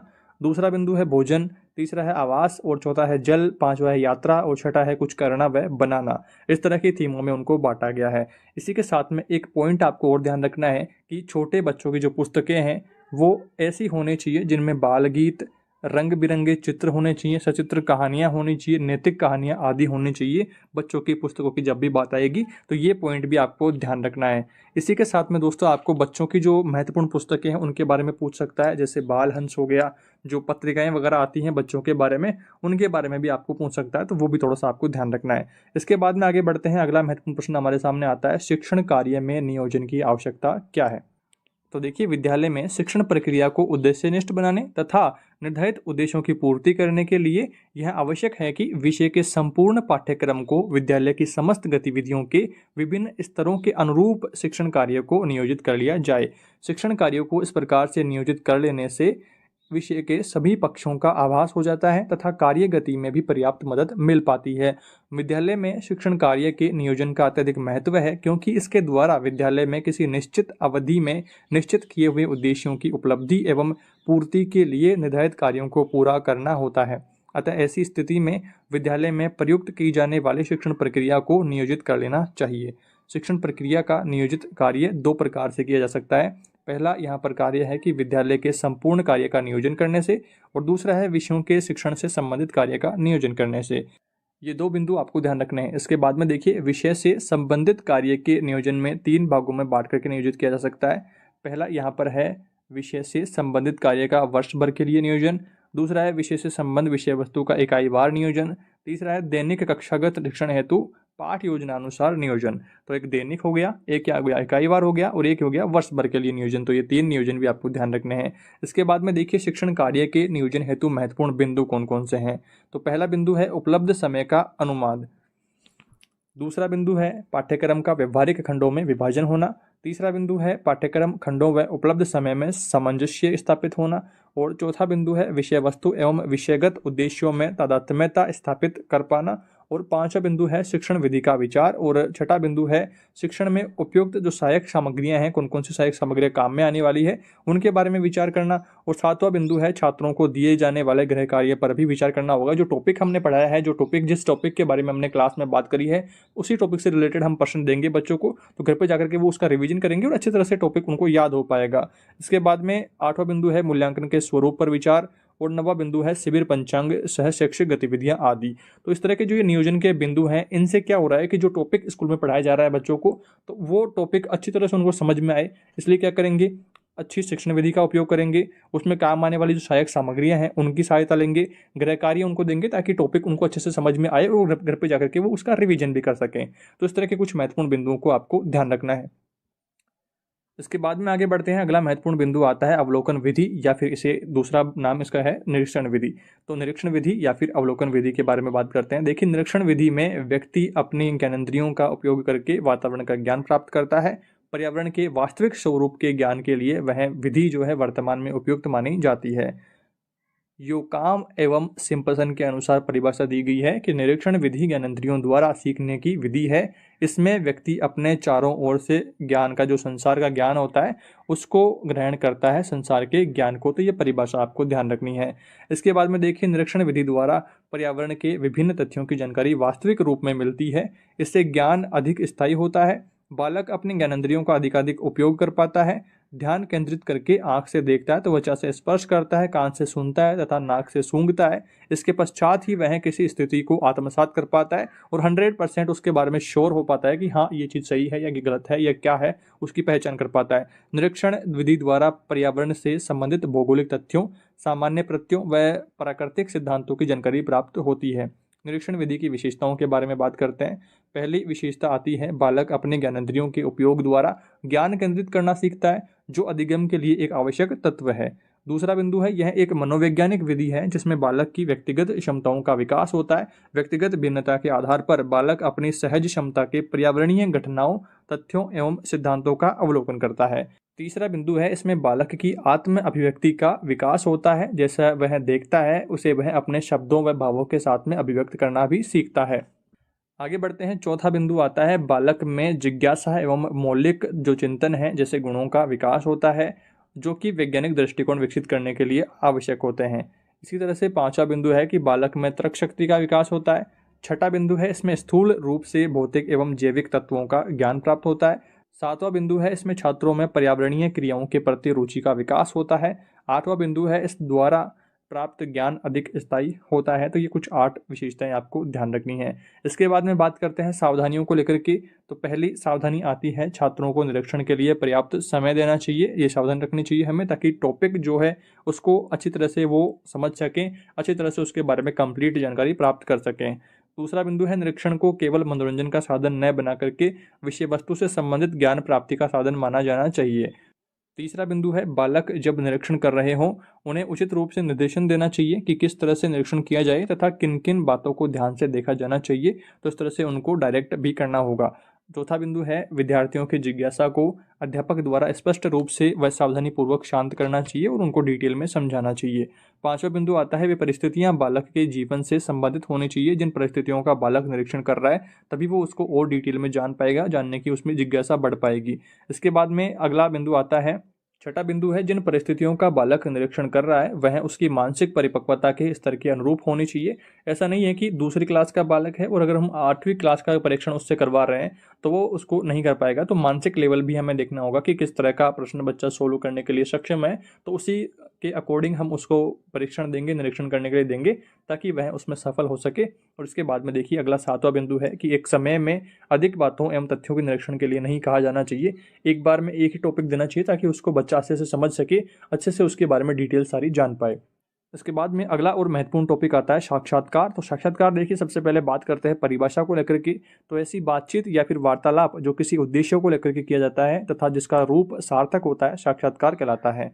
जानकारी एकत्रित करने का एक अन्य महत्वपूर्ण उपकरण साक्षात्कार है।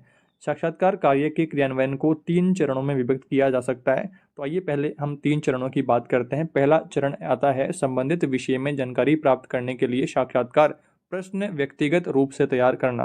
दूसरा चरण है, उप समूह में बातचीत करके प्रश्नावली तैयार करना। इसे पुनः कक्षा में शेयर करके बातचीत एवं सामान्यीकरण द्वारा प्रश्नावली को अंतिम रूप देना। बालक का साक्षात्कार प्रश्नावली में 2 पक्षों में देखा जा सकता है। पहला है, प्रश्न बालक के विचार के बारे में स्पष्ट जानकारी देने वाले होने चाहिए। दूसरा है, प्रश्नों के माध्यम से सटीक जानकारी सुनिश्चित करने के संबंध में बालक की योग्यता स्पष्ट दिखाई देनी चाहिए। अब इसके बाद में बात करते हैं तीसरे चरण की। तीसरा चरण देखिए, बालक जो है साक्षात्कार प्रतिवेदन तैयार करना एवं स्वयं के काम का अनुभव एवं समीक्षा लिखना। तो ये कुछ बिंदु आपको यहाँ पर ध्यान रखने हैं। अब हम बात करते हैं साक्षात्कार के पश्चात बालकों द्वारा तैयार किए गए प्रतिवेदन शिक्षक को निम्न साक्ष्य देते हैं। पहला है, साक्षात्कार में बालकों द्वारा प्राप्त की गई जानकारी। दूसरा है, पूर्व के विचारों के साथ इस नई जानकारी को जोड़ करके व्याख्या करने की योग्यता। और तीसरा बिंदु आता है, साक्षात्कार के दौरान बालक की संप्रेषण योग्यता। इन तीनों बिंदुओं को आपको ध्यान रखना है। इसके बाद में बात करते हैं कुछ मनोवैज्ञानिकों द्वारा साक्षात्कार की जो परिभाषाएं दी गई हैं उनके बारे में बात करते हैं। जी डार्ली की परिभाषा है कि साक्षात्कार एक उद्देश्यपूर्ण वार्तालाप है। आपको ध्यान रखना है कि साक्षात्कार एक उद्देश्यपूर्ण वार्तालाप है। ये किसने कहा? जी डार्ली ने। इसके बाद में आगे बढ़ते हैं और आगे देखिए अगली परिभाषा है बीशम एवं मीर के विचार। तो इसमें आपको ध्यान रखना है कि साक्षात्कार एक गंभीर वार्तालाप है जिसका एक निश्चित उद्देश्य होता है, न कि केवल संतोष के लिए बातचीत। तो इसका एक गंभीर उद्देश्य होता है। इसके बाद में देखिए बात करते हैं बेस्ट के अनुसार। बेस्ट के अनुसार दोस्तों परिभाषा दी गई है कि साक्षात्कार एक अर्थ में प्रश्नावली का मौखिक रूप है जिसमें उत्तर लिखने के स्थान पर प्रत्याशी प्रत्यक्ष रूप से उत्तर देता है। मौखिक यहाँ पर बातचीत होती है। अब हम दोस्तों बात करते हैं साक्षात्कार के प्रकारों के बारे में। पहला प्रकार आता है संरचनात्मक प्रकार। इसमें देखिए आपको ध्यान रखना है कि इस प्रकार के साक्षात्कार में पूर्व निर्धारित प्रश्नों की श्रृंखला तथा प्रामाणिक रिकॉर्ड करने की प्रविधियों का उपयोग होता है। प्रमाणिक करने की आवश्यकता यह है कि सब भेंटकर्ताओं को एक से प्रश्न दिए जाएं और वह सब किसी भी दिए हुए प्रश्न को समान अर्थों में ही समझें। संरचनात्मक साक्षात्कार में अधिकतर जो प्रश्न होते हैं वो बंद प्रकार के होते हैं। अब सवाल आता है कि बंद प्रकार क्या होता है, तो बंद प्रश्न वह होते हैं जिनके उत्तर निश्चित और पूर्व निर्धारित विकल्पों तक सीमित कर दिए जाते हैं। यह विकल्प हाँ या नहीं के हो सकते हैं। इसके बाद में अगला हमारे सामने दूसरा साक्षात्कार आता है असंरचनात्मक साक्षात्कार। इसमें देखिए इसमें भेंटकर्ता से प्रश्न पूछने में कहीं अधिक लचीलापन होता है। प्रश्नों को कोई संरचना नहीं दी जाती, वह अधिकतर खुले प्रश्न होते हैं। अतएव साक्षात्कार को यह पता नहीं होता है कि भेंटकर्ता क्या उत्तर देंगे। भेंटकर्ता को इस बात की स्वतंत्रता होती है कि वह अपने मतों एवं अपने विचारों को अपने ढंग से प्रकट करे। असंरचनात्मक साक्षात्कार के कुछ मुख्य प्रकारों की हम बात करेंगे। पहला है फोकस किया हुआ साक्षात्कार, ध्यान केंद्रित करने वाले प्रश्न। दूसरा है नैदानिक साक्षात्कार, चिकित्सक व परामर्शदाता द्वारा अनुप्रेरणाओं का पता करना। और तीसरा है अनुसंधान साक्षात्कार, जैसे प्रासंगिक जानकारियां इकट्ठी करने के लिए होता है। तो देखिए पहला जो साक्षात्कार होता है उसमें प्रश्न निश्चित रहते हैं, उनका उत्तर निश्चित रहता है। दूसरा जो साक्षात्कार होता है इसमें प्रश्न भी कुछ भी पूछे जा सकते हैं, उनका उत्तर जो होता है दोस्तों पहले से निर्धारित नहीं होता है। आप अपने अकॉर्डिंग, अपने मतों के अकॉर्डिंग, अपने विचारों के अकॉर्डिंग उसका आंसर देंगे। लचीलापन इसमें ज़्यादा होता है। तो ये दो प्रकार हमने यहाँ पर देख लिए हैं। आगे बढ़ते हैं दोस्तों। अगला प्रकार यहाँ पर देखिए उत्तरदाताओं की संख्या के आधार पर साक्षात्कार के प्रकारों की अब हम बात करते हैं। पहला है व्यक्तिगत साक्षात्कार। तो इसमें देखिए एक साक्षात्कारकर्ता होता है तथा एक ही उत्तरदाता होता है तथा यह अत्यंत महत्वपूर्ण साक्षात्कार है जिसमें व्यक्तिगत रूप से अध्ययन किया जाता है। तो व्यक्तिगत यहाँ पर हो गया है, एक के बाद एक यहाँ पर आएंगे। आप जो साक्षात्कार करता है, साक्षात्कार लेने वाला भी एक है और साक्षात्कार देने वाला भी एक ही है, यहाँ पर ध्यान रखना है। दूसरा है सामूहिक साक्षात्कार। इसमें साक्षात्कारकर्ता पूर्ण नियोजित ढंग से अनेक व्यक्तियों को एक जगह इकट्ठा करके ग्रुप में प्रश्न पूछते हैं। एक ही समय पर प्रश्न पूछ करके साक्षात्कार लेता है। यह अनेक व्यक्तियों का समकालीन अध्ययन भी कहलाता है।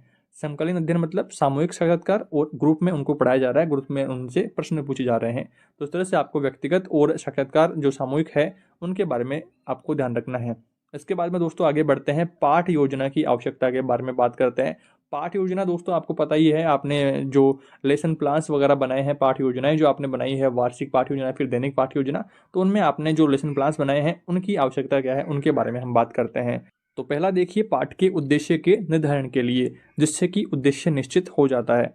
दूसरा है पूर्व ज्ञान से संबंध स्थापित करने के लिए। तीसरा है शिक्षण विधि का चयन करने के लिए। चौथा है सफल शिक्षण के लिए। पांचवा है सहायक सामग्री के चयन के लिए। छठा है आत्मविश्वास के लिए। सातवां है स्थायी ज्ञान की प्राप्ति के लिए। और इसके बाद में दोस्तों आठवां आता है रुचिकर शिक्षण के लिए। और 9वां बिंदु यहाँ पर है छात्र अध्यापक क्रियाओं के नियमबद्ध निरूपण के लिए। 10वां है श्रम व समय की बचत के लिए। 11वां पॉइंट है मनोवैज्ञानिक शिक्षण के लिए। 12वां है पूछे गए प्रश्नों का पूर्व निर्धारण। और 13वां बिंदु है यहाँ पर छात्रों में ज्ञान वृद्धि। तो इस तरह के कुछ पॉइंट्स आपको ध्यान रखने हैं जो कि पाठ योजना के उद्देश्य के रूप में आपको ध्यान रखना है, जिनसे दोस्तों देखिए पाठ हम कोई पढ़ा रहे हैं उसके बारे में अगर पहले से हम सिस्टमेटिक योजना बनाएंगे तभी हम बच्चों को उसको अच्छे से एक्सप्लेन कर पाएंगे, बच्चों को उसको अच्छे से समझा पाएंगे। आगे बढ़ते हैं। अगला हमारे सामने इंपॉर्टेंट प्रश्न आता है समस्या समाधान विधि के बारे में हम जानते हैं। देखिए इस विधि में विद्यार्थियों के समक्ष किसी समस्या को इस प्रकार से प्रस्तुत किया जाता है जिससे वे उद्देश्यपूर्ण गहन चिंतन कर सकें। वह अपने पूर्व ज्ञान व अनुभवों के आधार पर समस्या समाधान संबंधित विकल्प भी प्रस्तुत कर सकें। कुछ महत्वपूर्ण परिभाषाओं की हम इसमें बात करते हैं। सबसे पहले कार्टर वी वुड के अनुसार परिभाषा दी गई कि यह एक ऐसी विशिष्ट विधि है जिसमें किसी बड़ी समस्या का समाधान उसमें निहित छोटी छोटी समस्याओं के सामूहिक समाधान से हो सके। इसके बाद में अगली परिभाषा दी गई है जेम्स एम ली के शब्दों में। देखिए समस्या समाधान एक शैक्षिक प्रणाली है जिसके अंतर्गत अध्यापक और विद्यार्थी सचेत होकर के नियोजित और सार्थक प्रयास करते हैं जिससे किसी शैक्षणिक दृष्टि से महत्वपूर्ण कठिनाई या समस्या का समाधान किया जा सके। अगली परिभाषा की हम बात करते हैं रिस्क के अनुसार। रिस्क के अनुसार दोस्तों कहा गया है कि समस्या विधि से अभिप्राय है कि किसी भी समस्या का जो समाधान है वो दोस्तों योजनाबद्ध रूप से प्रहार करके किया जाता है जिससे संतोषप्रद हल प्राप्त किया जा सके। इसके बाद में देखिए विनिंग व विनिंग ने समस्या समाधान के 4 पद बताए हैं। पहला पद है समस्या की परिभाषा का, दूसरा पद है परिकल्पना निर्धारण का, तीसरा पद है परिकल्पना का परीक्षण का और चौथा है निष्कर्ष। ये पद भी आपको ध्यान रखने हैं, इंपॉर्टेंट प्रश्न है। 1 नंबर का अलग से प्रश्न आ सकता है या फिर बड़ा प्रश्न आएगा तो आपको इसमें इनको ऐड करना पड़ेगा। इसके बाद में देखिए KP पांडेय ने समस्या समाधान के 6 पद बताए हैं। इसमें देखिए पहला पद आता है समस्या की पहचान, दूसरा है समस्या की परिभाषा तथा सीमांकन, तीसरा है विश्लेषण, चौथा है परिकल्पना निर्धारण, पांचवा बिंदु है परिकल्पना की जांच हेतु रूपरेखा तैयार करना, छठा है अंतिम निर्णय। तो ये आपको दिया है KP पांडेय के द्वारा समस्या समाधान के 6 पद बताए हैं और विनिंग के जो समस्या समाधान के पद हैं वो 4 हैं और KP पांडेय के 6 पद हैं, ये आपको ध्यान रखना है। इसके बाद में बात करते हैं, देखिए समस्या समाधान विधि के गुणों की बात करते हैं। पहला गुण है कक्षा से संबंधित कई समस्याओं से छुटकारा, दूसरा गुण है अच्छे गुणों एवं आदतों का समुचित विकास, तीसरा गुण है समस्या समाधान की योग्यता का विकास, चौथा गुण है वैज्ञानिक दृष्टिकोण के विकास में सहायक, पांचवा गुण है मानसिक शक्तियों के विकास में सहायक, छठा गुण है शिक्षण को व्यवहारिक उपयोगी बनाने में सहायक, सातवां गुण है मनोवैज्ञानिक विधि और आठवां गुण है अध्यापक तथा छात्रों के बीच स्वस्थ संबंधों के निर्माण में सहायक। अब हम दोस्तों आगे बात करते हैं समस्या समाधान विधि के दोष के बारे में। पहला दोष देखिए, कक्षा की जो वर्तमान स्थिति है उन परिस्थितियों में अनुपयुक्त है, जैसे कक्षा में अधिक बालकों की उपस्थिति, विद्यार्थियों में चिंतनशीलता का शुरू से अभाव होना, पर्यावरण शिक्षा में वैज्ञानिक पद्धति को अपनाने में हिचकिचाहट। तो इस तरह की जो परिस्थितियां रहती हैं उनमें ये अनुपयुक्त है। दूसरा दोष है अध्यापक का उत्तरदायित्व बढ़ जाता है। तीसरा दोष है पाठ्यक्रम को समय पर समाप्त करने में कठिनाई आती है, उनको डिटेल में पढ़ाएंगे तो काफ़ी टाइम उसमें चला जाएगा। चौथा दोष है उपयुक्त साधनों एवं सामग्री का अभाव। पांचवा दोष है छात्रों के सामने कठिनाइयाँ ज़्यादा आएंगी और छठा यहाँ पर दोष है आंशिक उपयोगिता। तो इस तरह से दोस्तों आपको समस्या समाधान विधि के बारे में भी कुछ मेन पॉइंट्स को ध्यान रखना है। और इसके बाद में अब हम बात करते हैं यूनिट 5 के बारे में, जो 5वां यूनिट है आपका पर्यावरण अध्ययन में मूल्यांकन को लेकर के है। और इसमें दोस्तों मूल्यांकन को लेकर के हम पहले के सब्जेक्ट्स में भी बात कर चुके हैं, सतत और व्यापक मूल्यांकन के बारे में, NCF के बारे में और वार्षिक मूल्यांकन, अलग अलग प्रकार का जो मूल्यांकन है उनके बारे में हम बात कर चुके हैं। थोड़े कुछ महत्वपूर्ण टॉपिक्स जो आपको इस सब्जेक्ट में ध्यान रखने हैं, आइए उनके बारे में बात करते हैं, एक एक बिंदु को समझते हुए चलते हैं। दोस्तों आपका 5वां यूनिट है 10 नंबर का और 10 नंबर के कुछ महत्वपूर्ण टॉपिक्स में से पहला टॉपिक आता है आपके सतत और व्यापक मूल्यांकन, जिसको इंग्लिश में कहते हैं CCE, यानी कि कॉन्टिन्यूअस कंप्रेहेंसिव जो इवैल्यूएशन होता है उसके बारे में बात हम करने वाले हैं। तो देखिए तकनीकी जो शब्दावली होती है उसमें वैज्ञानिक सिद्धांतों, तथ्यों तथा नियमों के व्यवहारिक जो प्रयोग होता है उनका परीक्षण मूल्यांकन के द्वारा किया जा सकता है, जबकि सतत एवं व्यापक मूल्यांकन के अंतर्गत वैचारिक चिंतन, वैज्ञानिक दृष्टिकोण तथा निर्माण हेतु योग्यता आदि गुणों को मूल्यांकित किया जाता है। इसके बाद में देखिए सत्रांत पर होने वाले मूल्यांकन में कई प्रकार के दोष होते हैं, जिनका निवारण जो होता है वो CCE यानी कि सतत एवं व्यापक मूल्यांकन के द्वारा किया जा सकता है। सतत एवं व्यापक मूल्यांकन को सामान्यतः आंतरिक मूल्यांकन के रूप में भी देखा जाता है। यह मूल्यांकन उन शिक्षकों के द्वारा किया जाता है जो विषय का शिक्षण कर रहे होते हैं तथा बालक के साथ प्रत्यक्ष संपर्क में रहते हैं। यह मूल्यांकन सत्र के दौरान लगातार चलता रहता है तथा बालक की शैक्षणिक उपलब्धियों को मूल्यांकित करता रहता है। इस प्रकार से बालक अपनी उपलब्धियों का लगातार मूल्यांकन करते हुए पृष्ठपोषण प्राप्त करता है और परिणाम स्वरूप अंतिम परीक्षा की अच्छी तैयारी करने में सफल रहता है। इस तरह से आपको सतत एवं व्यापक मूल्यांकन के बारे में परिभाषा के रूप में पूछता है, तो कुछ बिंदु आपको इस तरह से ध्यान रखने हैं। अब हम बात करते हैं विशेषताओं के बारे में। CCE यानी कि सतत एवं व्यापक मूल्यांकन की विशेषताएं देखिए, पहली विशेषता आती है CCE में बालक निरंतर अध्ययनशील रहता है। कंटिन्यूस जो आपका मूल्यांकन होगा, मान लीजिए कि मंथली या फिर वीकली आपका टेस्ट होता है, उसके बारे में हम बात कर रहे हैं। अब वीकली आपका टेस्ट होगा तो आप वीकली उसकी तैयारी भी करते रहेंगे, डेली उसको पढ़ते भी रहेंगे। तो निरंतर जो है अध्ययनशील बालक इसमें रहता है और वह रटने के स्थान पर समझने की जो योग्यता है उसमें वृद्धि के लिए प्रयास करता है। इसके बाद में दूसरा बिंदु देखिए, CCE में मूल्यांकनकर्ता बालक की शैक्षिक उपलब्धियों एवं योग्यताओं का उचित प्रकार से मूल्यांकन करता है। तीसरा बिंदु आता है CCE के दौरान अवसर कारक यानी कि चांस फैक्टर समाप्त हो जाते हैं तथा अच्छे बालकों को ही अच्छे परिणाम प्राप्त होते हैं। इसके बाद में चौथा बिंदु है CCE के परिणाम विश्वसनीय होते हैं, वीकली जो टेस्ट वगैरह होते हैं उनके बारे में बात करी गई है। इसके बाद में पांचवा बिंदु है CCE से शिक्षा का गुणात्मक विकास संभव होता है। सतत एवं व्यापक मूल्यांकन से योग्य बालकों को प्रगति के अवसर शीघ्र प्राप्त होते हैं। तो ये 6 विशेषताएं आपको ध्यान रखनी है। इसके बाद में बात करते हैं सतत एवं व्यापक मूल्यांकन के दोष के बारे में। तो CCE केवल उन्हीं दशाओं में लागू किया जा सकता है जहां पर शिक्षक छात्र अनुपात कम होता है। डेली बेसिस पर दोस्तों देखिए ज़्यादा छात्र होंगे तो उनके वीकली मूल्यांकन करने में काफ़ी सारी दिक्कतें आएंगी, तो उनके बारे में बात करी गई है। दूसरा दोष है इसका, सतत एवं व्यापक मूल्यांकन में समय और धन अधिक लगते हैं। जैसे आप सपोज करिए कि आपका सिर्फ एक ईयरली टेस्ट होता है, ईयरली टेस्ट होता है तो मतलब एक ही बार उसकी तैयारी करनी पड़ेगी, एक ही बार उसके जो पेपर वगैरह हैं वो तैयार करने पड़ेंगे। समय भी एक बार खर्च हुआ पूरे साल में और धन भी एक बार खर्च हुआ पेपर वगैरह बनाने में। अब अगर आपका मान लो मंथली टेस्ट होगा या फिर वीकली आपके अगर टेस्ट होंगे तो उसमें आपका समय भी ज़्यादा लगेगा और जो पैसे भी लगेंगे, धन भी लगेगा, तो ये बताया यहाँ पर। इसके बाद में तीसरा बिंदु है, सीसीई के माध्यम से सामान्यतः वे बालक अधिक अंक प्राप्त कर लेते हैं जो टीचर को पसंद होते हैं, या मतलब टीचर से उनकी सिफारिश वगैरह चला करके वो अधिक अंक प्राप्त कर लेते हैं। इसके बाद में देखिए चौथा बिंदु क्या है कि सीसीई में शिक्षकों को पक्षपात करने के पूरे अवसर प्राप्त होते हैं, क्योंकि स्कूल में जो होता है देखिए, एक तो क्या होता है कि आपके स्कूल में जो मूल्यांकन होते हैं, एक होते हैं कि आपकी कॉपियाँ जो हैं ऑफिशियली या तौर पर गवर्नमेंट टीचर्स के पास चेक होने के लिए जाती है। तो अगर आपकी कॉपियाँ आपके खुद के टीचर्स के पास चेक होगी तो वो पक्षपात वहाँ पर कर सकते हैं, और अगर अदर टीचर्स के पास जाएगी तो वहाँ पर वो निष्पक्ष होकर के परिणाम आपका जांचेंगे, सारी कॉपियाँ आपको जांचेंगे करके अच्छे परिणाम आपको दे पाएंगे, जितना आपने किया है उसके अकॉर्डिंग आपको नंबर देंगे। इसके बाद में पांचवा बिंदु आता है कि सीसीई प्रणाली सभी के आपसी सहयोग के बिना सफल नहीं हो सकती है। तो यहाँ पर टीचर को भी पक्षपात नहीं करने चाहिए और सिफारिशें वगैरह नहीं लगानी चाहिए, तो मतलब कि जो पारदर्शिता है परिणाम वगैरह जारी होने में, तो सब में बनी रहनी चाहिए।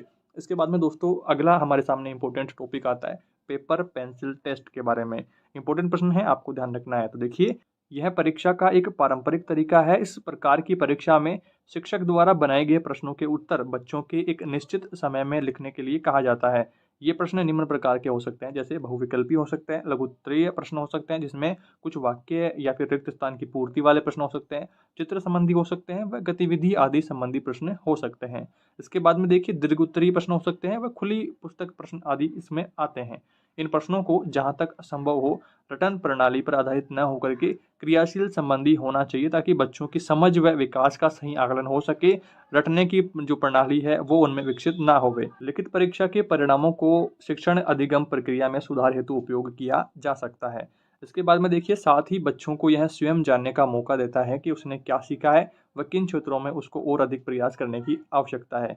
इसके बाद में प्रश्न पत्र निर्माण में ध्यान रखने योग्य बातों को लेकर के, ध्यान रखने योग्य बिंदुओं को लेकर के आपके सामने इंपोर्टेंट प्रश्न है दोस्तों, कई बार परीक्षा में आया हुआ है। आपको ध्यान रखना है कि एक प्रश्न पत्र तैयार करते हैं तो उसमें किन किन बिंदुओं को ध्यान में रखना चाहिए। तो देखिए पहला बिंदु आपको ध्यान में रखना चाहिए कि प्रश्नों का जो भाषा है वो सरल होनी चाहिए, बोधगम्य और स्पष्ट होनी चाहिए। दूसरा बिंदु है विभिन्न उद्देश्यों पर आधारित प्रश्न बनाए जाएं तथा अंकन किया जाना चाहिए। तीसरा बिंदु है प्रश्न पत्रों के निर्देश स्पष्ट होने चाहिए। चौथा बिंदु है प्रश्न पत्र की जो उत्तर तालिका है वो बनाई जानी चाहिए, क्योंकि आपने कई वैकेंसीज में इनमें देखा होगा कि जब उत्तर तालिका आपकी जो आंसर की आती है बाद में, तब कई प्रश्नों के उत्तर वहां पर गलत हो जाते हैं, कई बार तो प्रश्न रिजेक्ट हो जाते हैं, या कई बार उनके बोर्ड के द्वारा कुछ अलग ही उत्तर माने जाते हैं, जबकि आपकी जो बुक्स वगैरह है उनमें उसका अलग उत्तर होता है। तो उसकी जो प्रश्न है, जो प्रश्न की सही उत्तर की जो जांच के लिए आपको पहले ही पता होना चाहिए कि किस प्रश्न का क्या उत्तर रहेगा, तो उसमें क्या है पारदर्शिता बनी रहेगी, आपको बाद में क्वेश्चन में फेरबदल करने की आवश्यकता नहीं पड़ेगी। इसके बाद में पांचवा बिंदु देखिए उत्तर सीमा भी स्पष्ट होनी चाहिए। ऐसा नहीं है कि आपका छोटा सा प्रश्न है उसमें आप कह दें कि संक्षेप में लिखिए या फिर विश्लेषण करके बताइए, डिटेल में बताइए, तो थोड़ा सा आपको उत्तर सीमा के बारे में और समय सीमा के बारे में ध्यान रखना चाहिए कि कितने टाइम में पेपर आपका सोल्व करना होगा। इसके बाद में छठा बिंदु आता है विभेदकारिता, यानी कि कठिनाई जो स्तर है उसका, उस हेतु भी व्यवस्था होनी चाहिए। ऐसा नहीं है कि कोई कमजोर बालक है उसको आप हार्ड पेपर दे दें, या फिर कोई इंटेलिजेंट बच्चा है उसको आप नॉर्मल पेपर या फिर बहुत ही ज़्यादा आसान पेपर उसको दे देंगे, तब भी उसमें फिर मूल्यांकन में वो ठीक से जांच उसकी नहीं हो पाएगी, ठीक से उसका मूल्यांकन नहीं हो पाएगा। इसके बाद में देखिए सातवां बिंदु है प्रश्न पत्र का विश्लेषण करके सुधार प्रस्तावित किए जाने चाहिए। आठवां बिंदु है प्रश्नों में विकल्प व्यवस्था की जानी चाहिए, कि कोई प्रश्न स्टूडेंट को नहीं आ रहा है तो वो फिर अथवा वाला जो प्रश्न है उसके बारे में यहाँ पर बात करी गई है कि अथवा में भी प्रश्न डालने चाहिए। इसके बाद में अगला बिंदु आता है दिए जाने वाले प्रश्नों की जो संख्या है वह उनके प्रकारों का नाम निर्धारण कर लेना चाहिए। 10वां बिंदु है प्रश्न द्विअर्थी या फिर संदिग्ध या फिर व्याकरण की दृष्टि से त्रुटिपूर्ण नहीं होना चाहिए। जैसा कि मैंने आपको बताया कि उत्तर तालिका अगर हम पहले ही बना लेंगे तो हमें पता रहेगा कि कौन से प्रश्न का क्या उत्तर है, तो हमारे को बाद में क्वेश्चन में फेरबदल करने की आवश्यकता नहीं पड़ेगी, या फिर आंसर की में कुछ उत्तर गलत उत्तर चेंज करने की जरूरत भी वहाँ पर नहीं पड़ेगी। इसके बाद में 11वां प्रश्न यहाँ पर 11वां बिंदु आता है प्रश्न ऐसे हों कि उनका उत्तर अनुमान से न दिया जाए, सटीक उनका उत्तर वहाँ पर होना चाहिए, जिससे मूल्यांकन में पारदर्शिता हो पाए और ठीक समय पर मूल्यांकन कंप्लीट हो पाए। इसके बाद में आगे बढ़ते हैं। अगला महत्वपूर्ण बिंदु आता है सूचनात्मक प्रश्न एवं व्यवहारिक प्रश्नों में क्या अंतर रहता है।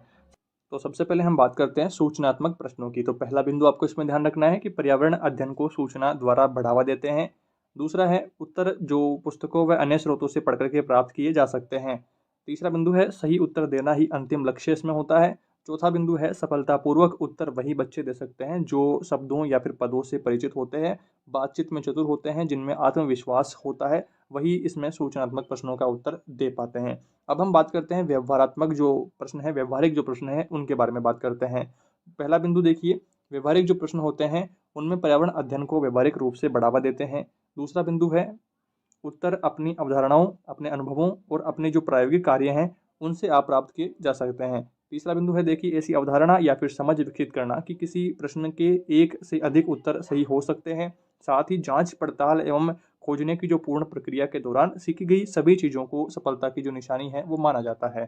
सभी देखिए चौथा बिंदु क्या है कि सभी बच्चे उत्तर दे सकते हैं, ऐसा हो सकता है कि उनमें एकरूपता ना हो। यानी कि इसमें देखिए व्यवहारिक प्रश्नों का क्या मतलब हुआ कि खुद के विचारों को, अपनी खुद की अवधारणाएं, खुद के अनुभव, जो प्रायोगिक कार्य अगर खुद ने करे हैं तो उनके अनुभव के आधार पर उत्तर दिए जाते हैं। उत्तर इसमें निश्चित नहीं होते हैं। और जो सूचनात्मक प्रश्न होते हैं जिनकी हमने अभी थोड़ी देर पहले ही बात करी है, तो उनमें क्या होता है उत्तर निश्चित होता है। जिन्होंने उसको पढ़ा है उस टॉपिक को वही उसका आंसर दे पाएंगे। व्यवहारिक जो प्रश्न है उनकी उसमें जगह नहीं होती है, निश्चित उत्तर उनका होता है। इस तरह से आपको इनके बारे में ध्यान रखना है। आगे बढ़ते हैं दोस्तों, अगला हमारे सामने इंपॉर्टेंट टॉपिक आता है पोर्टफोलियो के बारे में। तो देखिए इसमें आपको ध्यान रखना है कि बच्चों के सीखने की जो प्रक्रिया है उसके दौरान जब आकलन साथ साथ चल रहा होता है तब शिक्षक के पास बच्चों के बारे में बहुत सी सूचनाएं जुट जाती है। इसके अतिरिक्त बच्चों द्वारा किए गए कार्यों का संग्रह, रोजमर्रा के काम अथवा उनके द्वारा किए गए कार्यों के नमूने इत्यादि हो सकते हैं। किसी भी बच्चे से संबंधित वे सभी दिनांक सहित एकत्रित सामग्री, देखिए यहाँ पर आपको ये वाली लाइन थोड़ी सी ध्यान से देखनी है कि किसी भी बच्चे से संबंधित वे सभी जो दिनांक हैं उससे सहित एकत्रित जो सामग्री है, उसका जीवन वृत्त, बायोडाटा व शिक्षक द्वारा बच्चे में व्यवहार परिवर्तन हेतु अपनाए गए उपाय व बच्चे की प्रक्रियाएं आदि का रिकॉर्ड इसका पोर्टफोलियो कहलाता है। यानी कि बच्चे के बारे में कंप्लीट इन्फॉर्मेशन आप इसे कह सकते हैं। तो उसका जो डाटा होता है वो पोर्टफोलियो के अंतर्गत स्कूल में रखा जाता है। कंप्लीट सभी बच्चों के बारे में बात करी गई है यहाँ पर दोस्तों। आगे देखिए, इस हेतु शिक्षक किसी अलमारी में प्रत्येक बच्चे के लिए अलग अलग लिफाफे या फिर थैलियों या फिर दराजों आदि का प्रावधान कर सकते हैं। इसमें बच्चे अपने द्वारा किए गए कार्य से संबंधित सामग्री स्वयं रख सकता है अथवा शिक्षक द्वारा उपयोग कर सकते हैं। इस तरह से आपको पोर्टफोलियो के बारे में ध्यान रखना है। आगे बढ़ते हैं दोस्तों, अगला टॉपिक हमारे सामने आता है रिपोर्ट के तरीके क्या है। तो देखिए रिपोर्ट के बारे में जानते हैं। आकलन का जो उद्देश्य होता है निश्चित मानकों के आधार पर बच्चों की तुलना व उनको प्रथम, द्वितीय आदि स्थान देना नहीं होता है। शिक्षक को सकारात्मक आकलन द्वारा पता चलता है कि कक्षा में प्रत्येक बच्चा कितनी अच्छी तरह से सीख रहा है, कार्य करता है, वह उसकी प्रगति किस प्रकार की है, ताकि और अधिक सुधार सुनिश्चित करने के लिए जो प्रतिपुष्टि है वो उसको दे सके। अतः बच्चे की स्वयं की प्रगति व उसके विकास का जो आकलन किया जाना, रिपोर्ट करना आवश्यक होता है। यह रिपोर्टिंग इस प्रकार की होनी चाहिए कि प्रत्येक बच्चे को इस प्रकार प्रोत्साहित करे कि उसमें यह आत्मविश्वास जागृत हो कि वह और अधिक कार्य और अच्छा कार्य कर सकता है। रिपोर्ट करने हेतु निम्नलिखित बातों को ध्यान में रखना चाहिए। देखिए रिपोर्ट करने में आपको एक बात तो क्या ध्यान में रखनी है कि उसको इस तरह से प्रोत्साहित करना चाहिए कि उसने अभी जो परफॉर्मेंस करी है, अभी जितना उसने रिजल्ट लाया है, मान लो अभी 60% लाया है, तो उसको प्रोत्साहित करके हमें 80% तक ले जाना है और 80% पर आने के बाद में उसको प्रोत्साहित करके 90 पर ले जाना है, 90 के बाद में उसको 100 पर ले जाना है। इस तरह से हम उसको प्रोत्साहित करेंगे लगातार, तो वह डेली बाई डेली जो है अच्छा कार्य करता जाएगा। इसमें देखिए ध्यान योग्य जो बातें हैं, ध्यान रखने योग्य, उनमें पहला बिंदु है कि बच्चों की प्रगति का वर्ष में 3 बार मानचित्रण करना होगा। और दूसरा बिंदु है व्यक्तिगत सामाजिक गुणों का आकलन करना चाहिए। तीसरा बिंदु है नियमित रूप से बच्चों के साथ रिपोर्ट साझा करना। चौथा बिंदु है मासिक मीटिंग में अभिभावकों से रिपोर्ट साझा करना। इस तरह के कुछ बिंदु भी आपको इसमें ध्यान रखने हैं। आगे बढ़ते हैं दोस्तों, अगला इंपॉर्टेंट प्रश्न हमारे सामने आता है, संचित अभिलेख क्या है। यह 2 शब्दों से मिलकर के बना होता है, संचित और अभिलेख। सबसे पहले हम बात करते हैं संचित का अर्थ क्या है, तो इकट्ठा करना, और अभिलेख का जो अर्थ है वो है लेख सूची तैयार करना। इस प्रकार से संचित अभिलेख का अर्थ है एक विद्यार्थी के शैक्षिक, मानसिक, शारीरिक, सामाजिक व संवेगात्मक विकास की संक्षिप्त सूची। इसका सर्वप्रथम प्रयोग 1928 में अमेरिकन काउंसिल ऑफ एजुकेशन ने किया। इस प्रकार के रिकॉर्ड की इसलिए आवश्यकता हुई क्योंकि स्कूलों के छात्रों के अभिलेखों का अभाव था। इस तरह से आपको इसको ध्यान रखना इंपॉर्टेंट प्रश्न है। अब हम थोड़ी सी इसके बारे में बात करते हैं और जानते हैं कि विभिन्न वैज्ञानिकों ने इसकी क्या क्या परिभाषाएं दी है। तो पहली परिभाषा आती है जोन्स के अनुसार, संचित अभिलेख एक विद्यार्थी का स्थायी रिकॉर्ड है जो कि स्कूल के द्वारा वर्तमान समय तक ठीक ठाक करके उसको रखा जाता है। दूसरी परिभाषा यहाँ पर आती है राइस टान अन्य विद्वानों के अनुसार संचित अभिलेख छात्रों के निर्देशन के लिए आवश्यक सूचना को दर्ज करने, उसकी प्रोफाइल, उसकी फाइल बनाने और उसका उपयोग करने की एक विधि है। यह प्रत्येक विद्यार्थी के शैक्षिक, मानसिक, शारीरिक, सामाजिक और संवेगात्मक विकास की संक्षिप्त सूची होती है। ये परिभाषा भी आपको थोड़ी सी ध्यान रखनी है। 1 नंबर का प्रश्न या तो आपको अलग पूछ सकता है, या फिर अगर संक्षेप में प्रश्न आएगा, बड़ा प्रश्न, तो फिर आपको डिटेल में सारा कुछ आपको लिखना होगा। इसके बाद में देखिए, उपरोक्त परिभाषाओं के आधार पर निष्कर्ष निकाला जा सकता है कि संचित जो अभिलेख हैं उनके माध्यम से हम प्रत्येक विद्यार्थी की वृद्धि व उसका विकास, उसकी शिक्षा विषयक तथा भावनात्मक समस्याओं का ज्ञान प्राप्त करते हैं और उन समस्याओं को हल करने का प्रयास भी करते हैं। अब हम बात करते हैं संचित अभिलेख की विशेषताओं के बारे में। पहली विशेषता यहाँ पर आती है नवीनता। नवीनता के बाद में दूसरी विशेषता है व्यापकता, तीसरी है निरंतरता, चौथी विशेषता है पहुंच और पांचवी विशेषता है वस्तुनिष्ठता और छठी विशेषता है सत्यता और सातवीं है मूल्यांकन। अब इन 7 पॉइंट्स के बारे में कुछ और बातें मैं आपको बता देता हूँ। अगर आपके संचित अभिलेख का संक्षेप में प्रश्न आता है, बड़ा प्रश्न आता है, तो आपको इनकी विशेषताओं के बारे में कुछ और पॉइंट्स भी लिखने पड़ेंगे। नवीनता का तो क्या मतलब हुआ कि संचित अभिलेख में जो सूचनाएं हैं वो नई होनी चाहिए। व्यापकता में क्या हुआ कि संक्षेप न होकर के बहुत व्यापक और विस्तृत होनी चाहिए, जिससे विद्यार्थी के बारे में संपूर्ण जानकारी उनको प्राप्त हो सके जो अभिलेख में सूचनाएं होती हैं। इसके बाद में तीसरा बिंदु है क्या है, निरंतरता। निरंतरता में देखिए, जो अभिलेख में सूचनाएं हैं वो लगातार रिकॉर्ड होने चाहिए, जिनसे आधार पर विद्यार्थी की बौद्धिक जो योग्यताएं हैं उनका पता लग सके। और चौथा बिंदु है पहुंच। तो सूचनाओं को जो एकत्रित करते हैं उनका सभी विद्यार्थियों की पहुंच में उनको होना चाहिए, जिससे जो शिक्षक है उस बच्चे के बारे में कंप्लीट डिटेल जान सकें। उसको अगर वो सही नहीं पढ़ रहा है तो किन कारणों से वह सही नहीं पढ़ पा रहा है, तो उसके बारे में भी थोड़ा सा वो जान पाए। तो सब टीचर्स की उन रिकॉर्ड्स के पास में पहुंच होनी चाहिए। पांचवा बिंदु आता है वस्तुनिष्ठता। तो समस्त जो सामग्री है उनकी सूचनाओं की वो वस्तुनिष्ठ होनी चाहिए। और छठा बिंदु है सत्यता के बारे में। तो उपलब्ध जो सभी सूचनाएं हैं किसी बच्चे के बारे में, तो वो सारी जानकारी सत्य होनी चाहिए। सातवां बिंदु है मूल्यांकन। तो मूल्यांकन करके हम यह पता लगा पाते हैं कि जो जानकारी जिस बच्चे के बारे में पता लगी है वो कहाँ तक उपयोगी रही है, जितना हमने उसको सिखाया है वो कितना उपयोगी रहा है। इस तरह से आपको इन 7 बिंदुओं के बारे में अगर डिटेल में प्रश्न पूछता है तो आपको लिखना होगा। अब हम बात करते हैं नक्शे और चित्र में बुनियादी अंतर के बारे में। पहला अंतर आता है दृष्टिकोण का। दृष्टिकोण के अंतर में देखिए, यदि हम बच्चे द्वारा बनाए गए उनकी कक्षा के चित्रों को देख पाएंगे तो उनमें कई अंतर होते हैं। उनमें कौन सी चीज़ें ज़्यादा हावी हैं, किन चीज़ों को महत्व दिया गया है वगैरह आदि यहाँ पर हावी रहती है। इन अंतरों के बावजूद सारे चित्र मोटे तौर पर एक ही कक्षा की प्रस्तुति है। हाँ, मेजों की संख्या, बच्चों की संख्या, ब्लैक बोर्ड की स्थिति, शिक्षक की मेज की स्थिति वगैरह को लेकर के जरूर काफ़ी अंतर होंगे, बट जो मेन जो मैटर है वो उनका सिमिलर रहेगा। इसके बाद में दूसरा बिंदु आता है पैमाना। नक्शा पढ़ते समय हम हमेशा वह संकेत खोजते हैं जिसमें यह बताया जाता है कि यह नक्शा किस पैमाने पर बना है, यानी कि कितनी इसकी वास्तविक दूरी है, या 1 मिलीमीटर है या फिर 1 सेंटीमीटर को दर्शाता है। तो वो पैमाना भी हम किसी नक्शे को पढ़ते समय ध्यान में रखते हैं। इसके बाद में तीसरा बिंदु आता है निरूपण का प्रकार। इसमें देखिए, चित्र और नक्शे को बिल्कुल अलग तरह के निरूपण हैं। जब हम चित्र बनाते हैं तो हम असलियत को उस रूप में प्रस्तुत करना चाहते हैं जैसा कि वह दिखता है, किंतु नक्शा 3 विमाओं को दिखाने का प्रयास नहीं होता। यह एक द्विविमीय सतह को 2 विमाओं में प्रस्तुत करने का प्रयास होता है। चाहे बच्चों को चित्र पढ़ना आता हो या नहीं, उन्हें नक्शा उपयोग करने की क्षमता सीखनी ही पड़ती है। औपचारिक शिक्षण के बगैर भी बच्चे रास्ते बनाते हैं और विभिन्न जगहों तक पहुंचने के रास्ते पूछ लेते हैं। इसके बाद में अब हम बात करते हैं आकलन व मूल्यांकन में संबंध के बारे में। आकलन और मूल्यांकन का प्रश्न कई बार परीक्षा में आया हुआ है, तो आपको इसको थोड़ा सा ध्यान से याद कर लेना है। तो देखिए, शिक्षण में आकलन का उद्देश्य बच्चों के सीखने के दौरान अनुपालन की गुणवत्ता के निर्णय से संबंधित होता है। मूल्यांकन शिक्षण अधिगम की निश्चित अवधि के पश्चात उनके सीखने के वास्तविक स्तर की प्राप्ति पर केंद्रित होता है। उस समय यह आवश्यक नहीं समझा जाता है कि अधिगम की प्रक्रिया क्यों और किस प्रकार से हुई। अतः मूल्यांकन मानकों पर आधारित बच्चों के कार्य की गुणवत्ता पर किया जाता है। फलस्वरूप इस गुणवत्ता को दर्शाने हेतु उनको अंक अथवा ग्रेड दिए जाते हैं। संक्षेप में देखिए, जबकि आकलन निर्माणात्मक रचनात्मक रूप में प्रक्रिया की दिशा को दर्शाता है, मूल्यांकन इसके परिणाम स्वरूप उसका जो मूल्यांकन है उसको जानने का प्रयास करता है, इसके मूल्य को जानने का प्रयास करता है।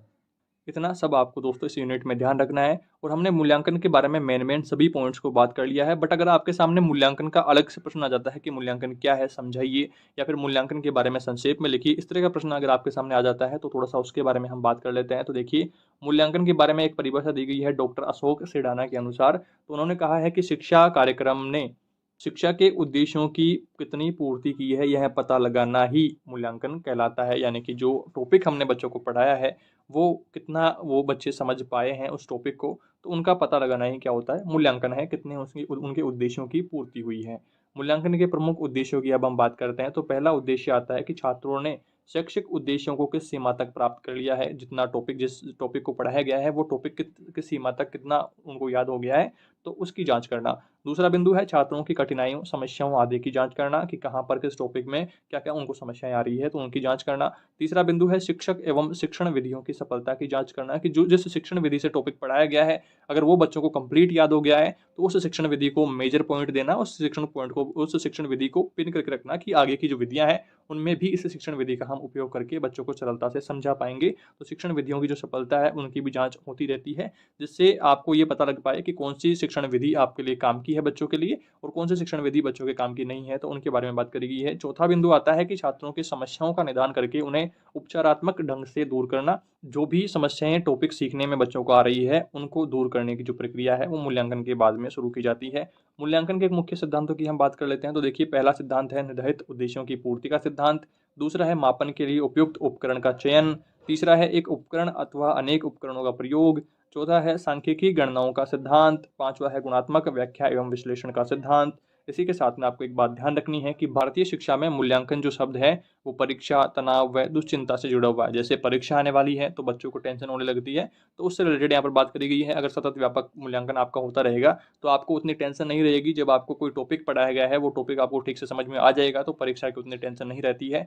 और ये जो झिझक रहती है, ये जो तनाव रहता है, उसका मुख्य कारण क्या है, विद्यालय जो शिक्षा प्रणाली है उसमें जो परीक्षा पद्धति है उसके बारे में बात करी गई है। तो ये बिंदु का आपका ध्यान रखना है। इसके बाद में देखिए डॉक्टर ब्लूम के त्रिआयामी प्रक्रिया के बारे में बात करते हैं। चित्र आप स्क्रीन पर देख रहे हैं, ऊपर है पाठ्यक्रम, नीचे यहाँ पर देखिए शिक्षार्थी यानी कि अधिगम अनुभव करने वाला, और शिक्षक है मूल्यांकन के साधन। तो इस तरह से ये त्रिभुज बनाया गया है, त्रिआयामी प्रक्रिया इनकी हो रही है, एक दूसरे से जुड़े हुए हैं। इसके बाद में अब हम बात करते हैं शैक्षिक उद्देश्यों के बिंदु कौन कौन से हैं। तो 3 बिंदु हैं, आपको ध्यान रखने हैं। 1 नंबर का प्रश्न आपको पूछा जा सकता है, तो बालक की आवश्यकता, दूसरा है समाज की आवश्यकता और अच्छे जीवन की संकल्पना। आपको शैक्षिक उद्देश्यों के बिंदु ध्यान रखने हैं। इसके बाद में 1 नंबर का प्रश्न आपको पूछ सकता है कि शैक्षिक प्रक्रिया के अंग कौन कौन से हैं। तो पहला है अभ्यास उद्देश्य, दूसरा है अध्ययन अध्यापन जो परिस्थितियां हैं उनके बारे में, और तीसरा यहाँ पर मूल्यांकन। आप इनको शैक्षिक प्रक्रिया के अंग बता सकते हैं, और यहाँ पर 201 नंबर का प्रश्न आपको ये भी पूछा जा सकता है। इसके बाद में देखिए अगला छोटा पॉइंट आता है कि मूल्यांकन के प्रमुख क्षेत्र कौन कौन से हैं। पहला है ज्ञान, दूसरा है बोध, तीसरा है प्रयोग, चौथा है विश्लेषण, पांचवा है संश्लेषण और छठा है मूल्यांकन। तो मूल्यांकन के कुछ प्रमुख क्षेत्रों के बारे में भी आपको ध्यान रखना है। तो कैसी रही अपनी क्लास। आई होप आपकी पढ़ाई में, आपके पर्यावरण पेपर की पढ़ाई में इस वीडियो से आपको काफ़ी मदद मिली होगी और अच्छी प्रकार से आपने सभी यूनिट्स के महत्वपूर्ण टॉपिक्स को समझ लिया होगा। जैसा कि मैंने स्टार्टिंग में आपको कहा था कि आपको स्पीड बढ़ा करके देखनी है, और अगर आपको कोई टॉपिक समझने में कोई दिक्कत समस्या रही है तो 1-2 बार इस क्लास को और रिवाइज कर लीजिएगा। आप ये देख पा रहे हैं कि 1 घंटे का लगभग ये जो वीडियो हुआ है, इसी में आपका 60 नंबर का जो मटेरियल है उसमें से महत्वपूर्ण टॉपिक्स हमने यहाँ पर कवर किया है। आपका पेपर 60 नंबर का है और आपको मिनिमम 24 नंबर चाहिए, और इस क्लास के जो सभी टॉपिक्स हैं इनको अगर आप कवर कर लेते हैं तो आराम से 40 से ज़्यादा नंबर आपके आ जाने वाले हैं। कोई दिक्कत समस्या नहीं रहेगी। पर्यावरण पेपर आपका आसानी से पास हो जाने वाला है, ये गारंटी रहेगी। और इसके अलावा यहाँ पर बात आती है कि आप अगर स्पीड बढ़ा करके देख लें तो 2-3 बार और देख लेंगे, क्योंकि 1 घंटे का जो वीडियो अपना बना है, और आप 2x पे करके अगर ये वीडियो देखा है आपने तो आधे घंटे में ही पूरी क्लास हो गई है। और आप 3-4 बार, 5 बार, 10 बार इस क्लास को देख लेंगे तो और कुछ पढ़ने की ज़रूरत आपको नहीं पड़ेगी। काफ़ी सारे स्टूडेंट ऐसे हैं जिनके पास में सीरीज़ या फिर और कोई मटेरियल नहीं है इस एग्ज़ाम के लिए, तो आप इस वीडियो को 2-4 बार देख लीजिएगा जब भी आपको टाइम मिले रात को, जो कल एग्ज़ाम में, तो अच्छा आप परफॉर्म कर पाएंगे अपनी एग्ज़ाम में। मुझे उम्मीद है कि आपने ठीक प्रकार से सारे टॉपिक्स को समझ लिया है, जान लिया है। कोई दिक्कत समस्या रहे तो आप मुझे कमेंट में ज़रूर बताना। और हमारी क्लासेस से आपको एग्ज़ाम में कितनी मदद मिल रही है, क्या ये जो तरीका रहा अपना अब की बार एग्ज़ाम्स में, तो वो आपको आपके लिए कितना बेनिफिशियल रहा, वो भी आप कमेंट करके ज़रूर बताइएगा। वीडियो से अगर पढ़ाई में मदद मिल रही है तो लाइक ज़रूर करा करिए और कमेंट भी करा करिए, और अपने दोस्तों के साथ में भी शेयर करिए। चैनल आपने ऑलरेडी सब्सक्राइब कर लिया होगा। इस वीडियो में इतना ही दोस्तों। Thank you for watching this video.